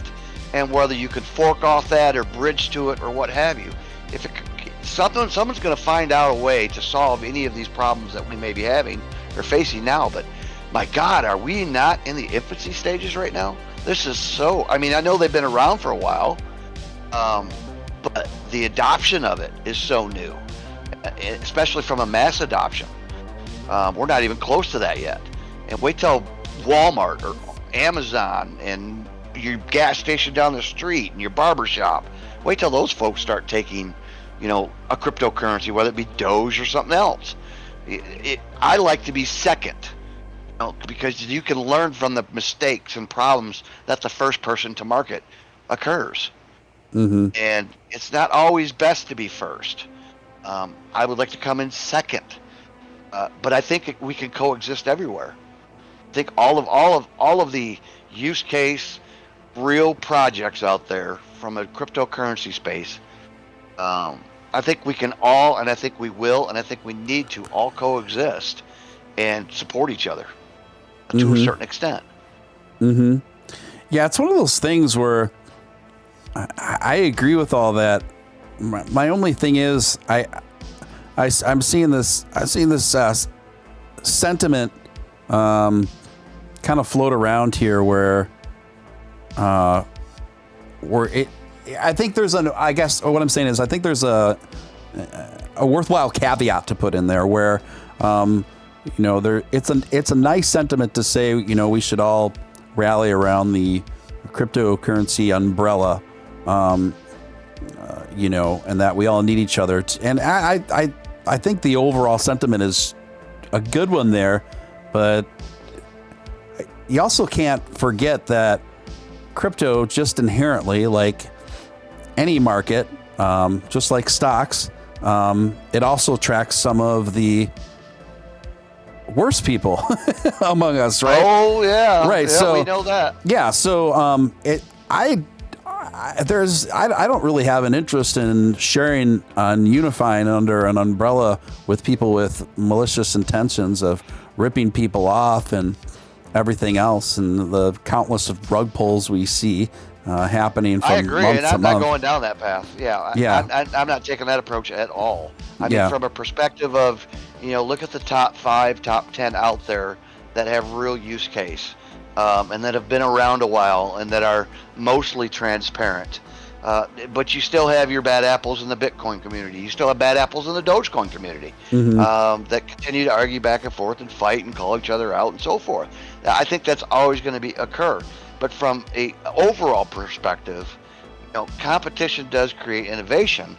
And if everybody approaches it that way, and not everybody will, but if the majority of us can approach it with that aspect and looking at it from a long-term perspective, and what's the use case and what problem does it solve, and we keep that in the back of our minds when we make our decisions or when we have conversations with people, the community itself gets better and stronger. But yeah, you can't put them all under one umbrella and say support it all. That's by no way, shape, or form am I saying that. Figure out the ones that most attract you as an individual investor. Do your own due diligence and your research on it, and stand by your decision. Second guess yourself, because that's that's the worst thing you could do. If you do enough due diligence and research in the front, it's less stress that you have to worry about down the road. But there's always going to be problems that are going to come up, always. And my approach from Elon's perspective is, he's not bashing Bitcoin. He's just telling them solve this problem and this problem, you'll have more of my support. Right. And believe that lights fires under these developers' asses. Yes, absolutely. Absolutely. Yeah. I completely agree with you there, Chad. And when you do that, it's up to the developers now. Mm-hmm. Now they know what the second richest man on the planet's issues are with their particular coin. And he knows he's told you specifically what you need to do to gain his support. And if you want to take his recommendations, this is what you need to do. And if you do, maybe Tesla will get back into that space. But they only sold 10%. They only bought it to show that it works and it can be used as a store of value. And then it can be on your ledger. Then now you got countries trying to adopt it. Venezuela, El Salvador. It's just, we are so new. It's infancy stages. And people like Elon, we need them in this world. We need them in this space because it helps these people that actually can solve these problems think outside of the box when someone points out a flaw. And I think that's all Elon's doing. And the haters think he's just hating on it. But the smart people, the developers, know exactly what he's talking about. And I guarantee you the moment he sent out that tweet, developers got on a call together and started, all right, how can we do this, this, and this? That's my point. Right. Yeah, I think that's a very astute one, Chad. Interesting super chat from Local Enterprise Broadcasting, $5 there. Thank you, LEB. Appreciate that. They said in 1994, I watched newscasts about the internet like it was this unknown entity now everyone has in their pocket. Crypto is no different. What do you say, Chad? Do you think there's a fair analogy to be made there? Couldn't agree more. Yeah. Everything. I mean, look at Ford, General Motors. Now you got internet. You had AOL. Then you ended up getting Netscape, and then you ended up getting Google. And innovation is all created by competition, and someone's going to come along and solve a current issue that may be occurring within, your particular crypto space, whether it be Dogecoin or Ethereum, or whether they work together or whether they don't. I don't necessarily believe that Dogecoin should bridge with Ethereum. I think we are already closely intact. But if it solves a problem, I have no doubt that those brilliant minds on both sides of those fences can solve it. Mm-hmm. And, when you look back at the internet, my God, you didn't know what was coming. Then now everybody's got it in their pocket. Just like you said, it's in your pocket on a phone. And you don't even have to go to a bank. You don't have to do a lot of things that you would normally have to get out, go out in your vehicle, drive down the road, drive hours or drive days, go pick something up on the other side of the country. Look at the UPS versus FedEx. And then you got DSL that came out. They helped each other. And they shut down spaces where there's voids. Mm-hmm. And that's the same thing Elon's doing with satellites.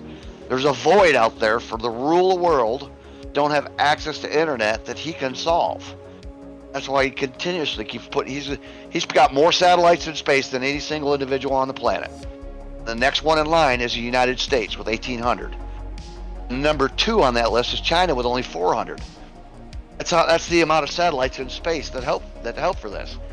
And by plugging more satellites out there, giving people in rural areas that don't have internet and it being cheap, or countries that don't have access to the internet, like America. People need to keep in mind, we live in the United States here. Go spend a year in Kenya. Go spend a year in Chad, Africa, and look how many things that you have today that you don't have access to there. Yes. And put yourself in their shoes. An internet access and a phone can change their lives immediately. Significant impact worldwide. Mm-hmm. And keep that in the back of your mind when you're looking at other projects and other tokens out there. What are they trying to solve? What is their use case? And to me, Doge has the best use case from an alternative currency perspective. Mm-hmm. Bitcoin has the best use case from a store of value perspective. Yes. And Ethereum can kind of tie it all together. Right. Yeah, I agree with you. After all this dust settles, Chad, most, like right now, we are definitely in an oversaturation, right? There's over 10,000 cryptos on the market right now. And obviously the majority of these aren't going to have a shot at existing 2 years from now. So when all the dust settles, I think you're still going to have your big three. I think when all the dust settles, I think Bitcoin, Ethereum, and Doge are going to be still on top. And in the long term, I think all three of those are going to go up in value just exponentially. Don't you think? I do, and I'll add just a couple more to them. I think XRP through Ripple is extremely important because of the legal lawsuits that are occurring right now with them. They're trying to establish on how the SEC and the IRS actually define what cryptocurrency is. And right now it's property. If it's an asset or a currency, it's a game changer. Mm-hmm. So it's important that XRP is involved in that lawsuit with because they're helping the rest of crypto. I'll also include ADA and BNB if you want any part. You need Ethereum and you need BNB to get any of those alt tokens, on the EC20 or the BCS chain. I think those are important also. But yeah, the top three, in my opinion, are Bitcoin, Ethereum, and Doge. But I would throw ADA and XRP in there from an importance perspective for all of crypto. But yeah, I'm with you on that. Right on. And thank you, LEB, coming in again. $10 super chat. Thank you so much, man. Crypto transcends politics, ideology, governments, and most importantly, central control. Entire countries in South America are giving Bitcoin to their citizens. Thank you for that positive message there. And, maybe we could talk about that a little bit, Chad. Something very interesting is taking place all throughout South America now, where it seems to be reverberating. Now we have complete confirmation on 3 different countries right now, and I believe we're going to see more filing in, where 3 countries now are making big moves, or already have made, to make Bitcoin legal tender. And even one of the countries, I think it's the president of, El Salvador, is giving, starting people off with free $30 deposits of Bitcoin in every citizen's wallet, and the government there is even helping everyone get set up with a crypto wallet. This is pretty wild. Do you have any thoughts on this? I believe it's absolutely necessary. I think it was inevitable that this was going to occur, and I think these southern, Latin American, Southern American countries that are doing this will show the rest of the world of its potential as long as they manage it correctly. You get into certain parts of the southern areas that are so corrupt, you're going to have fallback one way or the other in those areas. And keep in mind, a lot of the reasons that cryptocurrency itself is so frowned upon, not by everybody, but by a lot of people, is because of the, back in 2012 areas, with Silk Road. People were buying drugs with it, laundering money, hiring hitmen and things like that. But that's neither here nor there. You're going to get bad actors everywhere in just about everything that happens on this planet. There's always going to be the negative Nancy's and, all the positive folks. It's a matter of how you approach it and making sure people are educated and providing them the resources to participate. And as soon as you do that, you got to give everybody their ability to have the inalienable right of free will. Let them choose. And I think that's exactly what El Salvador is doing. You're utilizing Bitcoin as a staging place for their country and their citizens to get out of the issue of crypto of their currency crashing or unbanked, not having access to a bank, and being able to make transactions across this planet within milliseconds, as opposed to having to send something overnight or through Western Union with massive fees. There's a lot of money that crossed the border between Mexico and the United States, and most of that is done through MoneyGram and Western Union, or they're driving it across the border. Cryptocurrency can solve that problem. That also solves a lot of other problems. You can think of all the traveling that has to occur in this country just to transport goods and money and things like that. If you can pay for products instantly and you ain't got to go get it, it's reduction in gas. It's a reduction in emissions. It helps put an impact on global warming. I mean, if you think way outside of the box, what cryptocurrency can do, it can have a significant impact in just about every aspect of our lives. Right. Yeah, absolutely. And really well stated. When you just think of, firstly, when you just consider just the epicness of the one problem that it solves in terms of, think about what a hassle and how expensive it is to send a Western Union. I mean, this is such an annoying and laborious and expensive process. When Doge specifically can send transaction completely clear all the way across the globe to say, say Australia, where the receiver will get it within 5 minutes. The fees are so ridiculously cheap for that transaction to occur, specifically with Doge, that it's really just unbelievable. It's really fantastic. It's incredible. Look at right now, how much does it cost you to load money that's over their limit on an exchange? So if you're doing a wire, it's $35 from my bank, or $15 from another bank, just to put money onto an account so I can invest. If you got a digital wallet that's got crypto in it, it costs you nothing. It's your little transaction fee when you put it in there. You don't have to pay the bank to do this. That's what crypto does. It takes the middleman out of it. And the middleman being out of your banking, the middleman being out of, for if you buy a house, take the third-party title agency out of it because it's all on blockchain.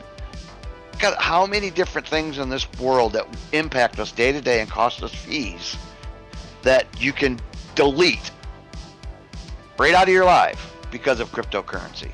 Now we got to take small steps, and that's because we are in our infancy stages. I believe we have to make this much more simpler to use, and we'll get there. I promise you, we will get there. Specifically, if you're looking at these BSC tokens, you got to go Pancake Swap, Sushi Swap, convert this to that, blah blah blah. The moment this becomes like Apple Pay, where you slide it across your register and it's paid immediately, is the moment the older folks in this country are going to start getting on board. But you make it where they got to get on a computer and download apps, and it takes 20 minutes just to set up the process, they're not going to get on board. A lot of them do, but most of these folks are set in their ways, just the way it is. And this younger generation right now is actually solving our world problems right in front of our own eyes. With cryptocurrency, and that's why you should always educate. Education is so important. People keep talking about how much college is, and I believe college should be free, at least in your local. If you want to go to a higher Ivy League college, then yeah, you probably should have to pay for that. But there's so many things that cryptocurrency can solve that haven't even been thought of yet. That someone along the line that's going to create some token is going to be able to solve it, and it's going to be almost like in the stock industry, especially with these cannabis companies. Look at all these companies out there that can't use banks at all because it's federally against the law for cannabis, so they can't use the banks. So cryptocurrency solves that problem. That's a $10 billion a year industry. And the states are starting to approve it, and it's become legal within the states. There's so many different things that cryptocurrency can solve, and we got to think longer term, and we got to think outside of the box to look at those different aspects that can come occur. And you brought up the point earlier of internet. Look how many things that solved, and nobody knew what it was. Everything takes time. Got to have a little patience in this environment. Yes, You just do. Yeah, really well stated, Chad. Because it's one of these things when you're really into Doge, for example, like we are. It gets really easy to get caught up in the day-to-day charting of this, right? When you get so caught up in the moment, and you can get so caught up in the day-to-day fluctuations on something you're really passionate about that you tend to put yourself through a lot of unnecessary stress, right? Because when you look back at the charting for the last 3 months, things are fine. Things are just fine. What are your thoughts? Yeah, I completely agree. When in doubt, zoom out. Stop looking at these charts every minute, like Nick said, and every 15 minutes and every 5 minutes. Go out and do something. Go out and mow the yard. Put your computer and your phone down. Go do something. These things are going to work itself out. Don't worry about missing out on something. If you truly believe, and you've done your education, you've done your research, you've made a decision to invest in a particular crypto, you truly believe in it, you don't need to stare at it every day. Unless you're a day trader, and there's nothing wrong with day trading either. I have always highly recommended that everybody put what they can afford in only to lose. And when you get an opportunity, pull out your initial investment, and that takes the stress out of it. Now you're talking about house money. You're not worrying about, because you've already got your initial investment out. Once you get to that point, pull it out. There's nothing wrong with that. Pull a little bit more out, pay off a credit card that you're paying 20% interest on. There's nothing wrong with that. Right. Everybody's got their own individual strategy. I'm a long-term investor, so if you change your mindset to long-term, you won't be staring at these charts all day long, every minute on every day. Yeah. Again, big agree. It's one of these things, Chad, where you and I have actually been talking for a long time, probably about 6-7 months. Yeah. January.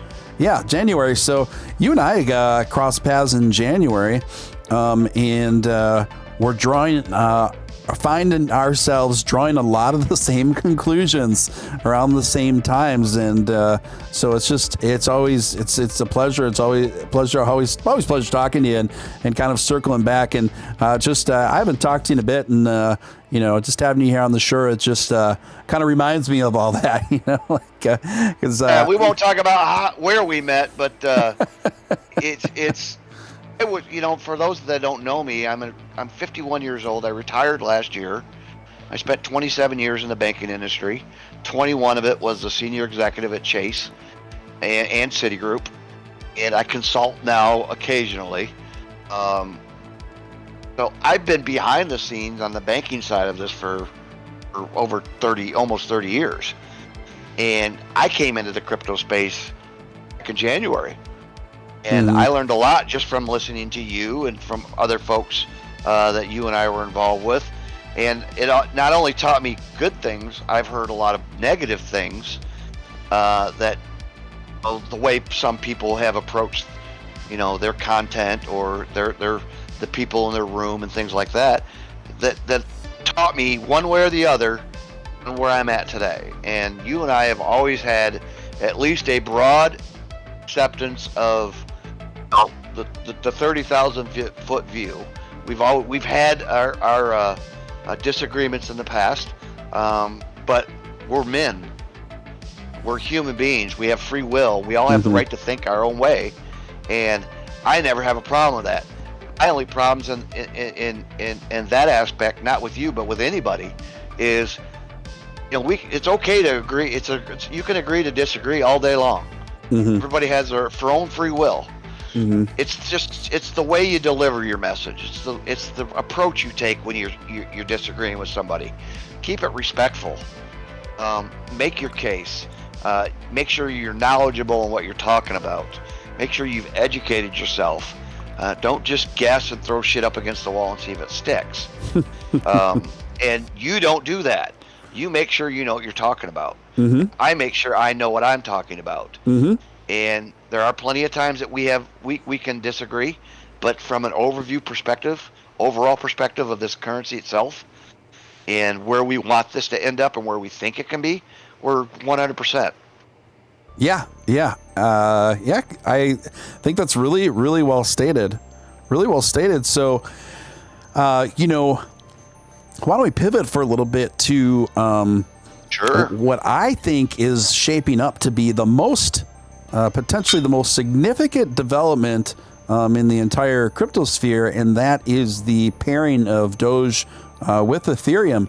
Now we know, I have had firsthand confirmation with two of the main Doge developers that this is not only underway, but that one of the main Doge developers, Mishi, said that that the Doge Ethereum pairing is already functioning. It's just in the process of being fine-tuned. So then we had this, I think it was about 2 weeks ago now, that there was that 3-hour exclusive with Vitalik Buterin on Lex's podcast, and where he discussed, this is kind of what really I'll put it into overdrive, where he expressed what a huge fan of Doge that he was, and that he owned a lot of Doge, and that he was really, he really liked it and was really fascinated by it, and that he said he was hoping for a pairing, and that something that he would really like to see take place, and something that he saw as being both extremely advantageous for both ETH and Doge. And then, Chad, he was asked, where do you see the top, who's going to be in the top 5? Lex asked him something like that. And his response was, his first inclination was to talk about Doge. He said, well, Doge at the very least, I see at number 3. At the very least, he said. He said, if not, number 2. To me, this was a really fascinating answer, because when he starts saying he's either putting himself out or putting Bitcoin out. Exactly. So that's very interesting. So I would think that he's maybe even implying a possibility for a future in which Ethereum is number 1, Doge is number 2, and the store of value Bitcoin is number 3. What do you think?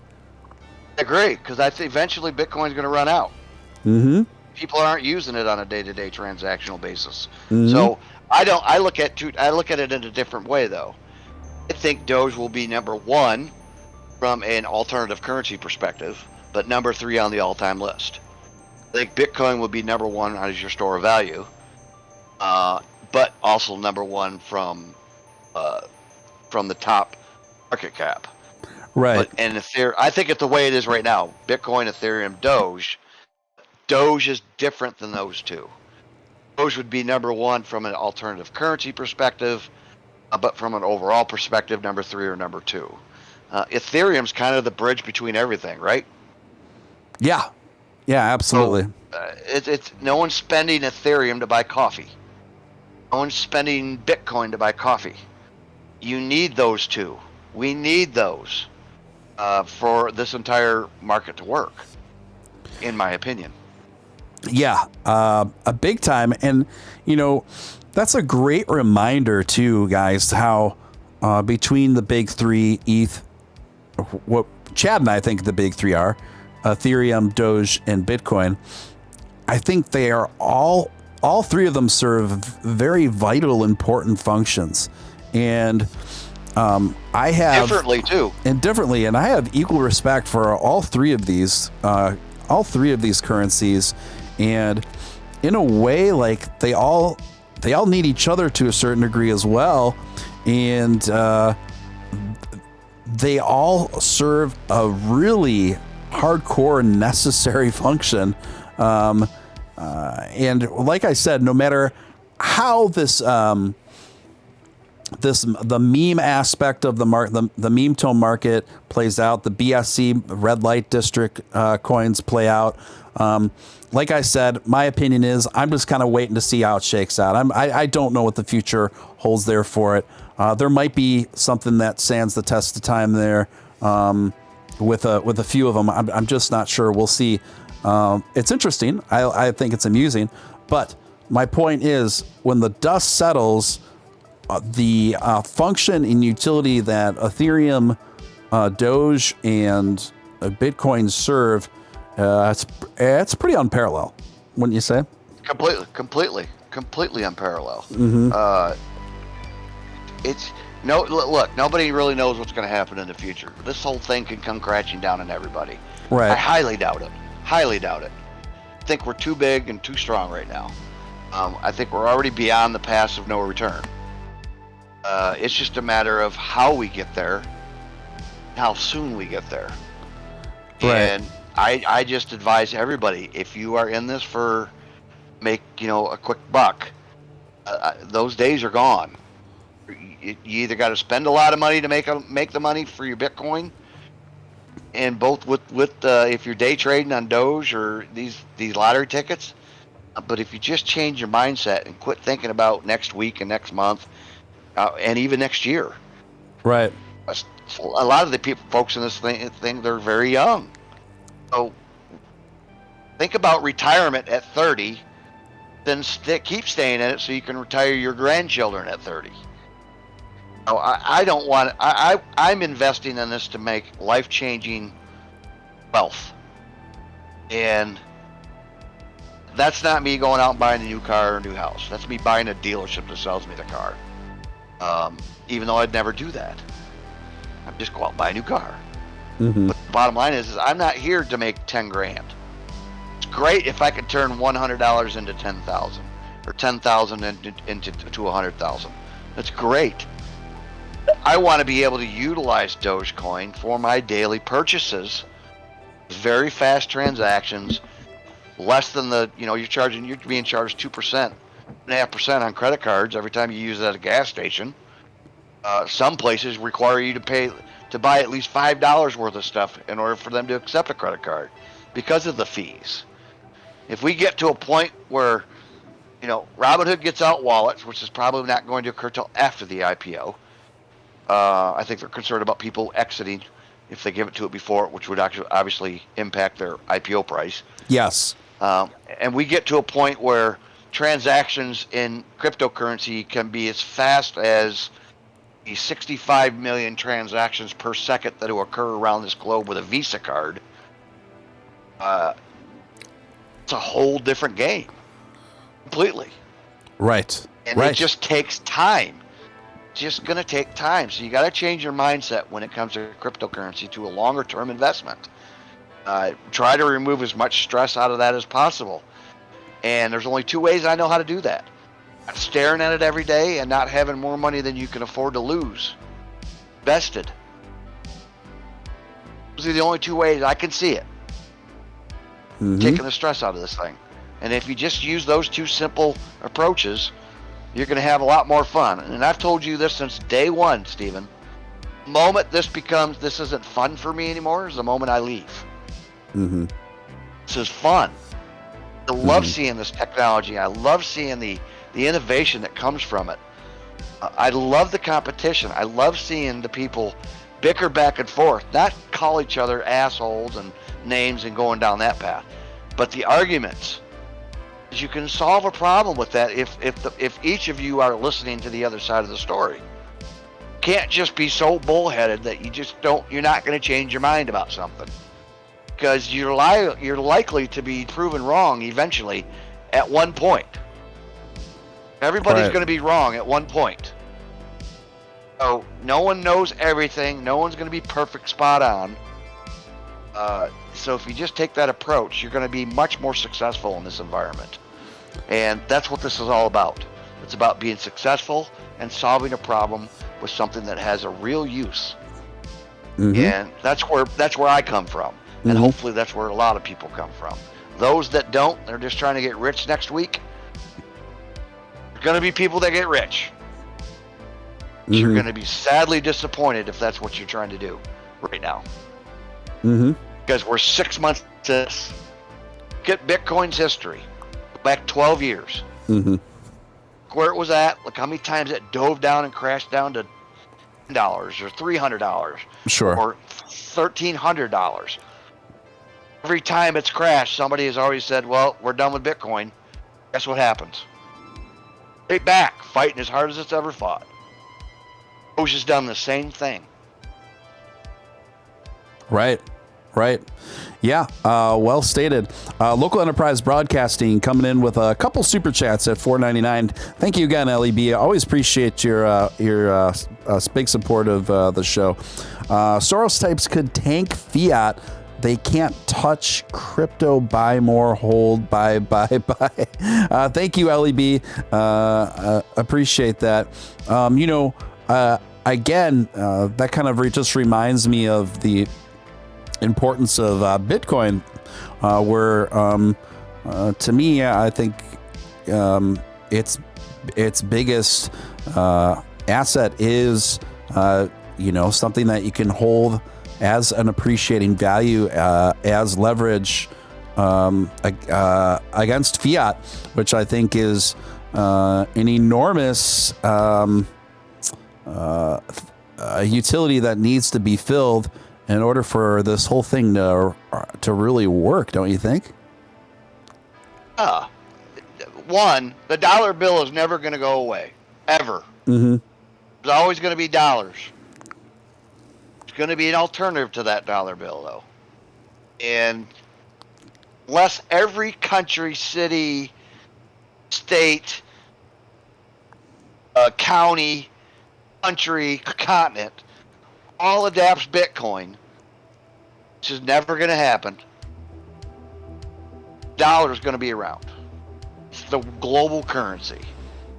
If you want to get into cryptocurrency and you're not worried about investing, you just want it for transactions and you don't want to take a risk, then get into Tether. It's a stable coin. It's tagged right against the dollar bill. It's a crypto digital currency that you can use just like a dollar bill. But you're taking a risk of not having any gains, but you're not taking a risk of it tanking day to day. But from a Bitcoin perspective, you need Bitcoin. We need it. And it's the store of value. It's scarce. It's like gold. I mean, you're not going down to the bank and pulling out a gold bar and shaving little bits of gold off to go out and buy coffee. Right. The majority of these people with Bitcoin aren't using it to spend, or storing it because it appreciates in value. And they know it's going to keep appreciating, especially when its next halving occurs. Well, I think it goes to 6%. Right. For the miners. The next halving occurs in 2023, or is it 24? One of those 2 years occurs. The value is going to, I believe Bitcoin's going to be over 100 grand by the end of this year. I believe at the next halving it'll be close to $1 million. So, and that the fact that it's scarce, it's going to run out eventually. Not in my lifetime, but it is going to run out. Right. People just aren't using this as day-to-day transactions. And people like to own full things. I mean, people in Venezuela ain't got the money to go buy $35,000 Bitcoin. Yes, you can buy percentages of it. Nobody wants to own fractions of something. They want to own the whole thing. I mean, I'm not saying nobody, but most. And it's just it's something in your brain that tells you I'd rather have the whole thing than not. And that's the way I look at it. Now, I own one full Bitcoin, and I was able to buy that off of my profits that I made on Dogecoin. And now I own 7 Ethereum. And I was able to buy all those off the profits I made off Dogecoin. And they're just, it's inevitable. And Doge really solves the real world problem now. And it's an alternative to the US dollar, but the US dollar is not going anywhere. Not my lifetime or my niece's lifetime. Right. Yeah. Well stated. Guys, you're listening to your man, Real Deal Steele, coming to you live on this Saturday night. My guest you've been listening to is Chad Paxton, aka Uncle Chad, as most of us know him. And since he and I go back a bit for sure, but it is his first time on Steele Live. It's a real pleasure to have him. If you have any questions for either Chad or myself, feel free to put them in the chat. Obviously, super chats are not necessary, but obviously appreciated for the time and efforts. And then also, if you're new here, I'd like to personally welcome you and invite you to subscribe to the channel and hit that notification bell, and make sure you hit all the notification bell, since this is predominantly a live show, and that way it takes the guesswork out of wondering when I'm on, right? And also, if you are already a subscriber, hit the notification bell, hit all the notification bell, because only about 25% of subscribers actually hit the notification bell. And it's just one of those things that's easy to forget. I've done it in the past, even for my favorite content creators on YouTube. So, yeah, and again, it's something that just takes a split second of your time to do. Chad, are you still an investor in Litecoin? No. Okay, so you yeah, there was a big profit that I had made at one point, and I moved that to Doge. Yeah. Now my profits weren't very hearty at all on Litecoin, but I made a similar. Funny you should say that. I made a similar move where I moved out all my Litecoin and dispersed it all into Ethereum. So I'm going really big in on specifically Ethereum and Doge for the long haul. Especially now, knowing what we know now, guys. I mean, in my opinion, this isn't financial advice, blah blah blah, but knowing what we know now with the pairing of these two things and all the plans that we know are going to be coming into fruition at this point, investing in at Ethereum at the prices that it's been now, I think there's a high probability your future self will be giving you a big pat on the back. What do you say, Chad? Oh yeah. I mean, look at all the things that are occurring. I mean, a lot of people may or may not know, but there's 2,000 companies that have already signed up to, in one way, shape, or form, market with or support Dogecoin. And Nick was working at one of the developers. He's been working on that behind the scenes for years. And he's got commitments from a lot of these Fortune 500 companies. But there's over 2,000 companies he's talked to. And it's just the bridging. If Ethereum and Doge comes together, smart contracts. Doge, they've been working on smart contracts. It's in beta now. There are so many different opportunities coming. And I keep going back to this. My God, we're only 6 months into this. Think 6 years from now. Think AOL to Yahoo. Mm-hmm. Think Blockbuster Video to everything's Netflix streamed now. Mm-hmm. Think dial phone to fax machines to email. Just look at previous technology. It takes time for it to get where it needs to get, and it takes a community to do it. It takes people staying involved and being positive. Mm-hmm. And it takes making sure that you have skin in the game. If you don't have any skin in this game, I really don't want to hear from you. Mm-hmm. Got to put some effort behind this. I could give you advice all day long, but if you're not going to go out and do the work, it's not being handed to anybody. Mm-hmm. Mm-hmm. There are times in history that has. Truly, if you really want this to work, truly need to communicate this. You need to talk to people about it. You need to get the vibe going in your local communities. And I've told this story many a times. I brought in my DoorDash delivery guy, talked to him for 15 minutes about crypto, ended up setting him up a wallet and tipping him Dogecoin. I did the same thing a month later with my cable guy who showed up, put brand new cable through my house. Talked to him about crypto. Didn't set him up a wallet, but I tipped him Dogecoin about a week later when he did his own. And I preferred that. I didn't have to do it for him. I'll tip you, but I'm not going to tip you unless you set up a wallet and accept Doge. And he did. Right. I went and bought brand new cowboy boots and a cowboy hat for this charity event where you drink a beer out of a boot. I didn't want to drink out of old boots, so I went and bought brand new boots. Drove an hour away from here to go buy new boots on a Sunday. I talked to the store owner for 2 hours about cryptocurrency. Gave him my address, gave him my email, my phone number. He's called me twice, and he sent me 10 or 12 emails already. And they're working on installing a POS system where they can accept crypto. Last week, I was at my cigarette shop. I talked to the owner of the cigarette smoke shop, because I buy my weed off of, and it's legal in Michigan, folks, so deal with it. I buy my weed seeds online with Doge. This is just a smoke shop in Michigan. It's not weed yet, but they're going to that route. After talking to him for 2 hours, he literally got on the phone while I was standing there, called his service company, and they are going to set him up to accept Doge on his point of sale system.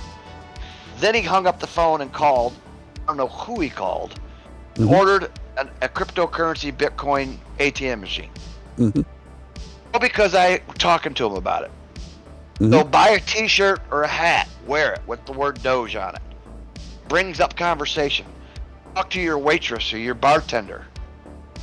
We spread it in the community, and all these small merchants start demanding that cryptocurrency is utilized, specifically Doge in my opinion.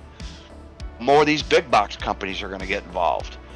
Now, Walmart and Amazon aren't going to open up cryptocurrency Doge just because we ask them to. People that sell their products on their website are going to have to demand that they allow that they can accept cryptocurrency. And the more people that we get to do that, the more adoption this is going to occur, and it will spread like wildfire. Elon accepting Doge for Tesla is awesome for the space, but it's not going to change this market, folks. Not everybody out there is going to wait 6-9 months for Tesla. Not everybody's on board with electric cars. It's still new in the game. Not everybody's going to go out and buy a Tesla. But the fact that a global corporation like that will accept it, that opens up the door for everybody else.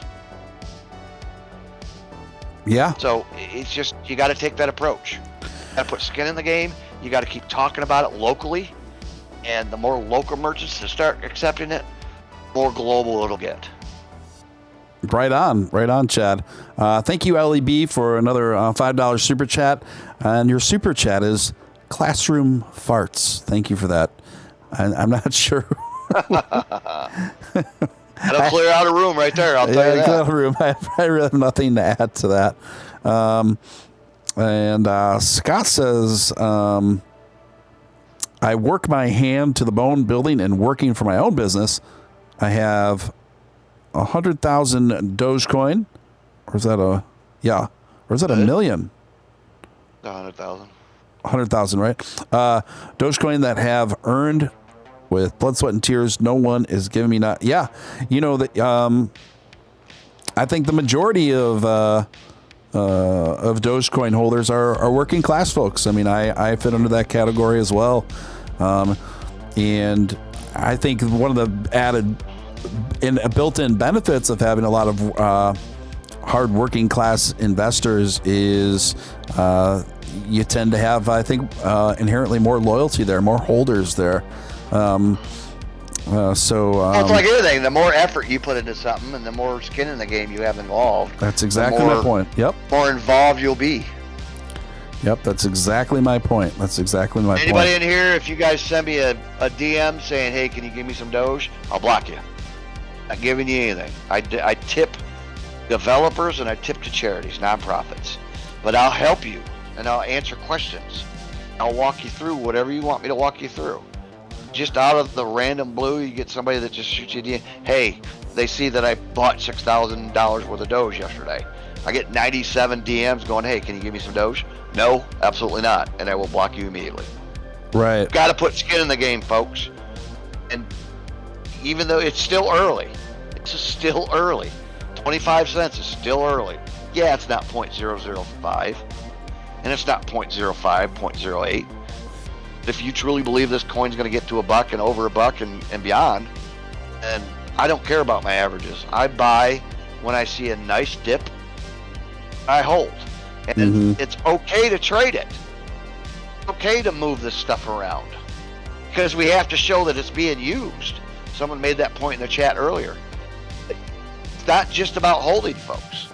If you know you're going to go out and buy some socks or some t-shirts or whatever, hats or whatever it may be, go look at that mass marketing thing that's out there on Twitter and other places and Google it, of all the companies that accept Dogecoin or any other crypto. See if they have the items that you're looking for, and then use your Doge to buy it instead of ordering it online on Amazon. Don't be so fast, unless it's urgent, you need to buy it right now, obviously. But if you're just trying to buy some new clothes, go look at some of these folks that are creating clothing and hats and shoes and socks and mouse pads for your computer. See if there's any available at a store that accepts it online, and use the Doge. The more we get Doge moving throughout space, easier it's going to get for people to start looking at it as a daily transactional thing. That's why Mark Cuban, when he uses BitPay, all of his merchandise, he gets reports on how many transactions occur. In April they had 6,000 transactions. We don't know what the dollar figure of that is because this jerseys ain't cheap. But people bought tickets and jerseys and all kind of merchandise using Doge. 6,000 in 1 month. Imagine if we can get 5,000 companies to do that. It's mass adoption. Then it starts spreading like wildfire. So it's okay to move this Doge around. When you sell it, keep in mind, every time you sell a Doge, there's someone like me on the other side buying it. There's no shelf of Doge sitting there waiting to be bought that's not owned by anybody. Every single Dogecoin in circulation is owned by somebody. Period. Yeah. Every transaction has a second person to it.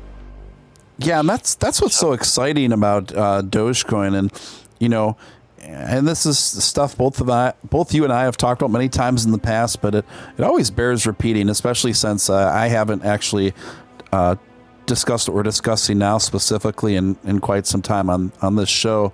And it's that what's very encouraging is that out of the top 10 cryptos, Doge is the only one that's really ready in terms of hit the ground running ready to fill that huge void of a digital currency to be used in an everyday way by everyday people in a retail space for purchases both large and small.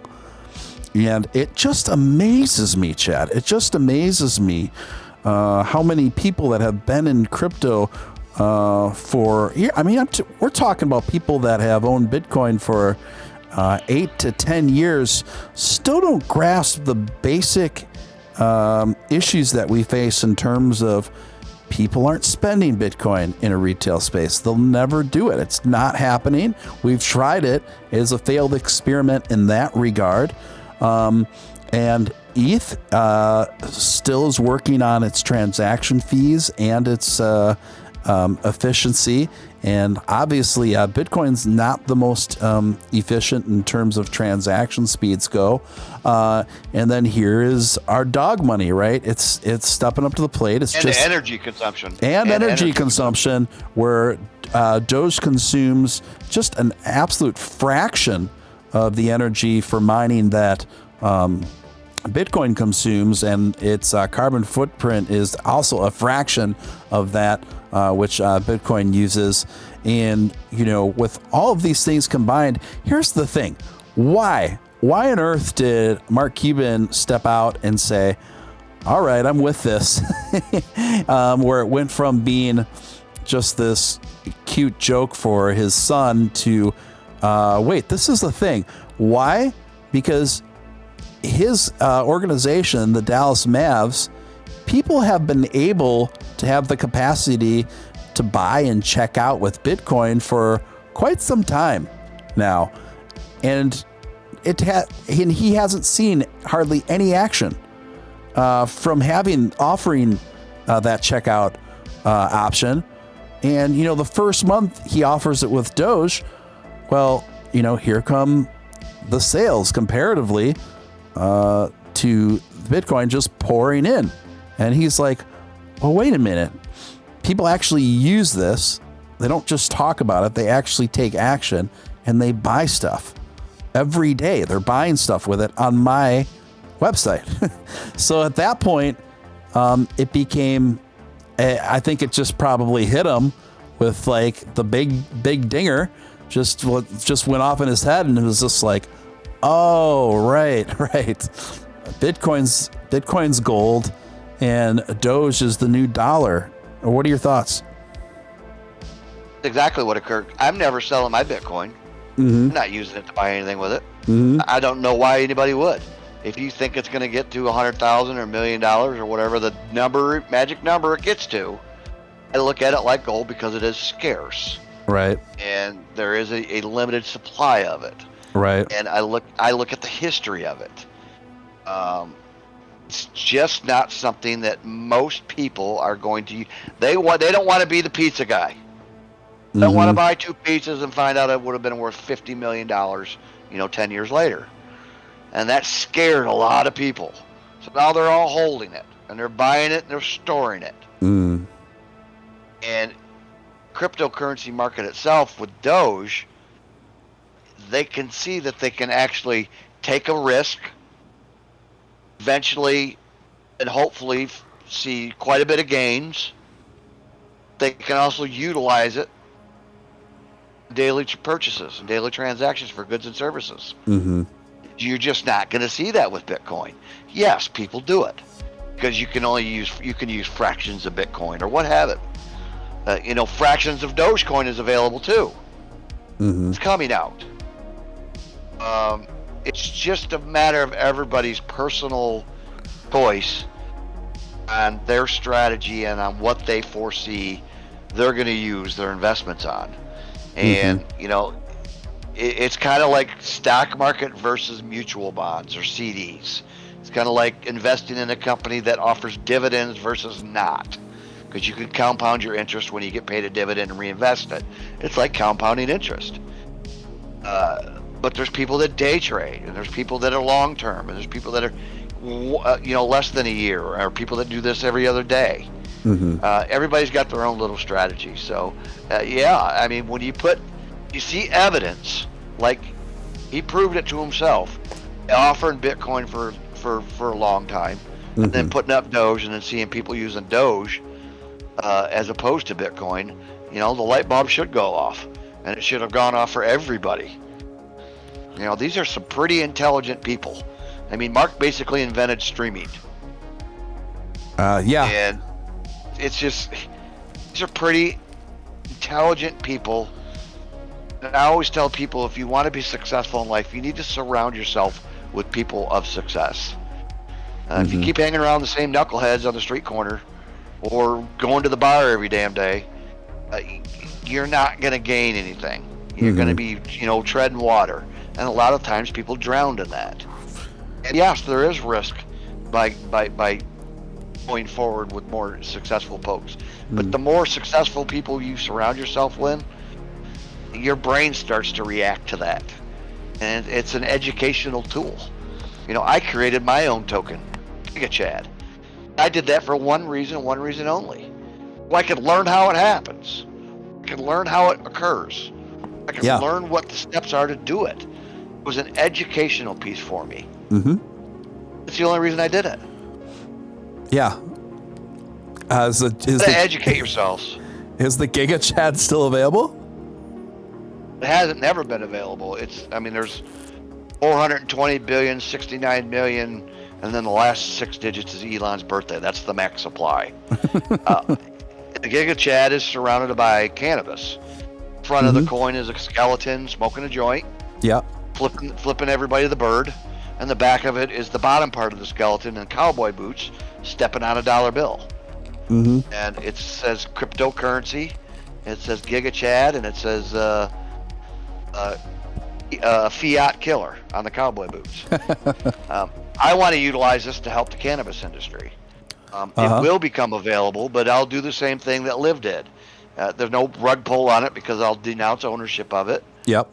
I'll put my own cash in for liquidity, and I'm going to give a ton of it out.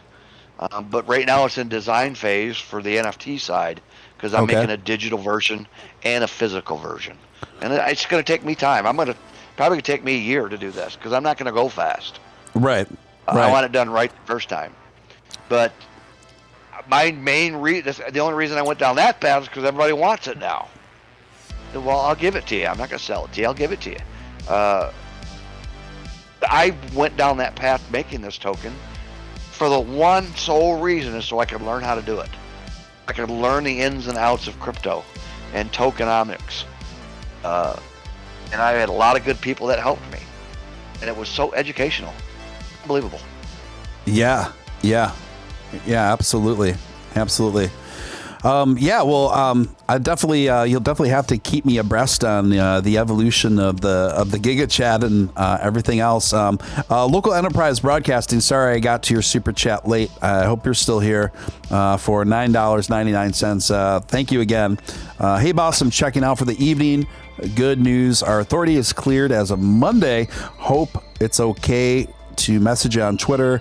I'd love to launch the business on your show. Yeah, just send me a message and the details about all of it, and I'll make sure to look out for your message, LEB. Thank you. Yeah. So something I noticed. I just don't even watch. I don't even watch the charts hardly, just because.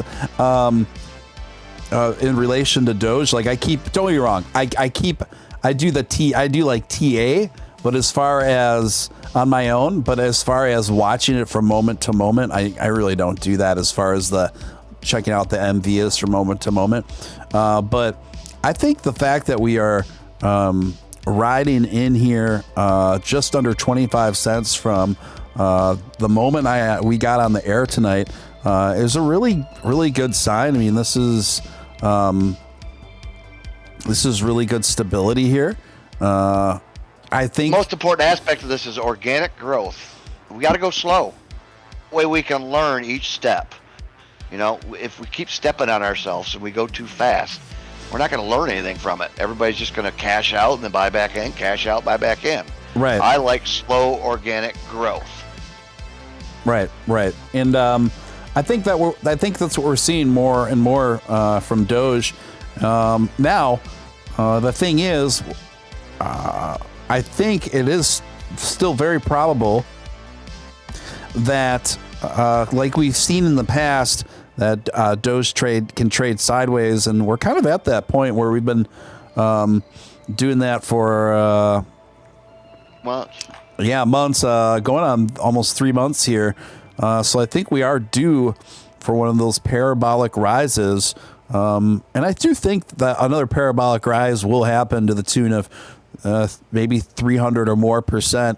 Now, I'm not saying it's going to stay at that 300%, but as we've seen in the past anyway, it goes incredibly parabolic, and then there's a huge retracement, but where it ultimately ends up is still significantly higher than where it was parabolicness. I know it's not a word. Every 75 days. I mean, we sat at 5 cents, 5.5 cents for 3 months. Yep. And then we skyrocketed, up to that 73-cent level max. Came back down a little bit, and then it came back down where I think organically it should be. From an organic growth perspective, slow and steady wins the race. We're right there at the 25-cent mark. I think that original bump way up to 70 cents was a lot of new investors getting in. You've got new exchanges accepting Doge or trading Doge. You had some significant events occur. Then you had the Saturday Night Live thing where it dove down, but that was one guy. Then you had the whole market dump, after China started banning, 67%, 90% of those folks that are mining in China are packing up and moving to Wyoming, Austin, Texas, other areas. They're making good money on mining this stuff. They're not just going to close up shop and go back to selling fish on the street corner. They're going to pack up their shit. They're going to go find a place that's crypto friendly and green friendly, and they're going to restart their startups. There was a news thing on the other day, Channel 7, ABC News, and even CNBC talked to one of the largest mining buildings in Texas. It's massive. It's 100 acres. And he's getting emails and phone calls every day, all day long from people from China trying to get there. And he's at capacity. He's already packed. Yeah. So he can't take any more new miners in there because he's renting out the space. The entire building is rented out. Mm-hmm. And so now people are going to be building buildings and making, mining farms all over. Mm-hmm. And the obvious places are the crypto-friendly, green-friendly spaces, Mm-hmm. like Wyoming, who's 3 years ahead from a local legislation standpoint. They're very crypto-friendly there. Miami, crypto-friendly. Texas, crypto-friendly. Yep. Land's going to start going up in value. People are just going to move. So, those people that are no longer mining Bitcoin in China or cryptocurrency in China, that's what caused this major last fiasco. And that was panic sellers for panicking. And guess what Doge did? It took its nosedive, and it came right back to where I believe is an organic growth position. Yeah. I think that's pretty astute observation. Now we know that most of the Chinese miners are the Chinese miners, are most of them relocating to America, or is it just there's going to be new American miners setting up shop throughout Both. Texas? Both people that are already fully engaged in mining that are there, not just going to quit the business. Right. They're going to find a place where they can mine. This has also driven other people. So Americans, other continents, Europeans, when that big of a gap occurs in mining, crypto, someone's going to come in there and fill that gap. Right. A lot of it's going to be those miners relocating, but there's going to be now a lot of new players coming into it. Right. Yeah.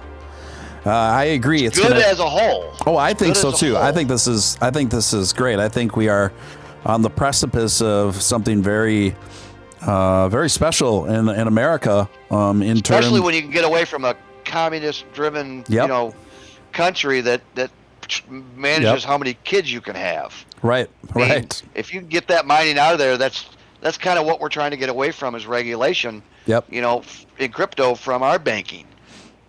Well, now that people can get away from China because they're so regulated, and they not regulated, but they basically say you do this or don't.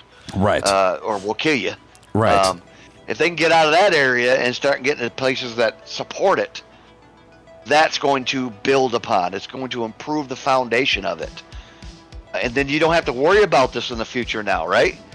The only thing that we have to worry about now, it's not even a worry. It would be a positive. China figures out this $1 trillion mistake that I believe they just made for the next 5 years. And they've realized what they did, and now everybody's somewhere else. 90% of those miners have relocated and are mining somewhere else. You can't tell me that China's not going to open it back up. And that's just going to be more miners and more crypto space. And to me, this is healthy for this market.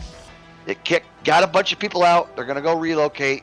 Eventually, they're going to come to their senses and open it back up.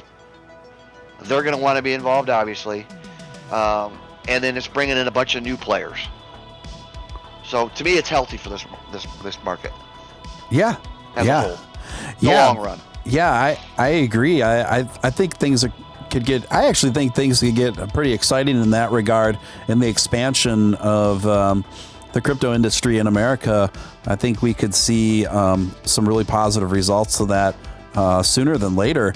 I mean, when you figure that nearly every when you consider that the lion's share of Bitcoin mining is done in China, and now all of that is like 90% of that is moving straight to America.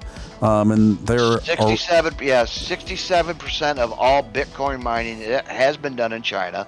Yep. 90% of those are going to relocate. Mhm. And 70% of that 90% is going to come to the Americans. Yeah, that's yep. Go ahead. That drives is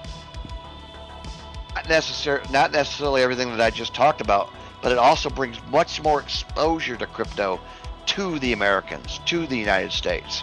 For all these folks who are still blind and they don't get it, this becomes much more of a industry within our own shores, on our own continent, specifically North America and South America.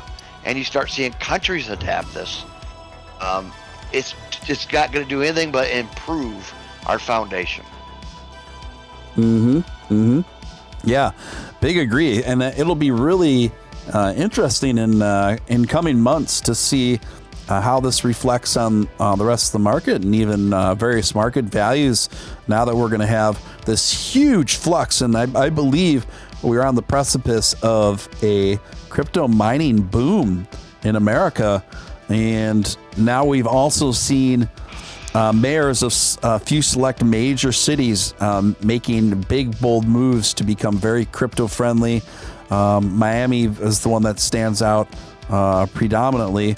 There was a candidate, a Yang. He was trying to be mayor, but he lost. Steven, I'll be right back. I gotta let my dog out. Yep, no problem. But yeah, guys. Then obviously Andrew Yang. He was trying to be mayor of New York.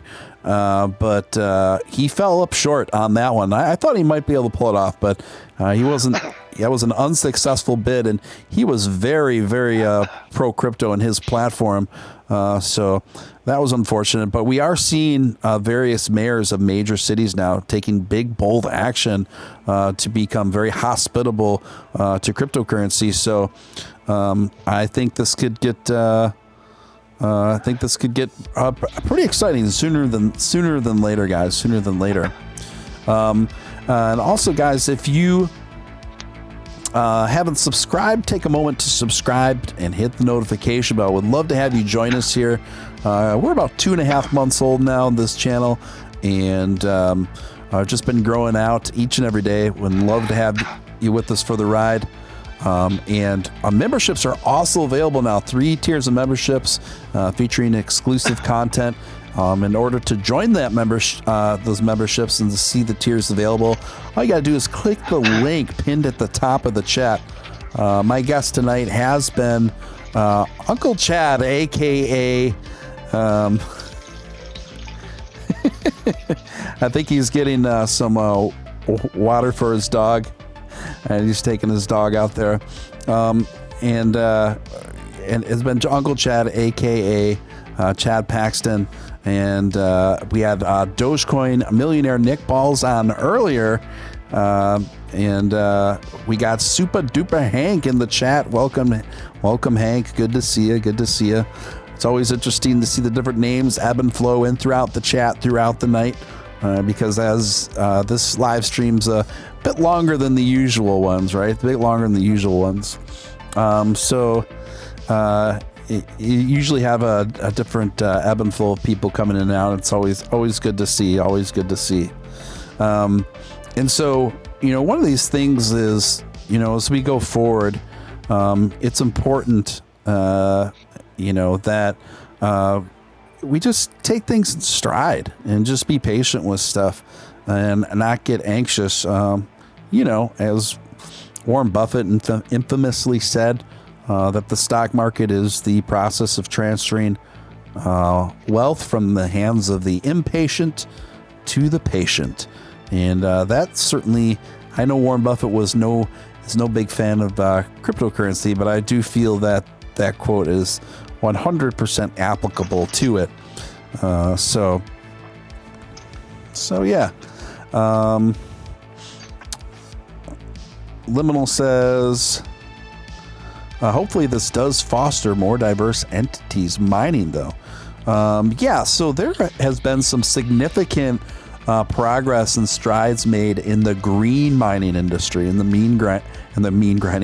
green mining industry, and I think that's only going to be a sector within crypto that's going to just grow exponentially and quickly, and we've already seen it grow very fast in relation to Bitcoin miners coming up with more energy efficient solutions to that. So I would say we can only expect and anticipate the green mining industry to boom in coming days. Chad, are you back? Nope, he is not. He's still taking out his dog. Just walk back. Okay, sure. So yeah, we're just talking about, I was just talking about the expansion of green mining and how that's becoming a real kind of emerging thing. And I expect to see that kind of take one of the front seats in priority, and something that we'll see expanding in the near future, just because the demand is front and center for it. And green mining has already expanded. I don't know the exact number statistically, but it's rapidly and vastly expanded just over this past year. And yeah, so you get your dog all taken care of? Yeah, she's all taken care of. And how many Get her dogs? some water and some food. And how many dogs you got? Just got Gracie. She's a boxer. She's 1.5 years, and I've got a cat that she likes to toy around with. Okay. So I always had a box. dogs and cats living in harmony.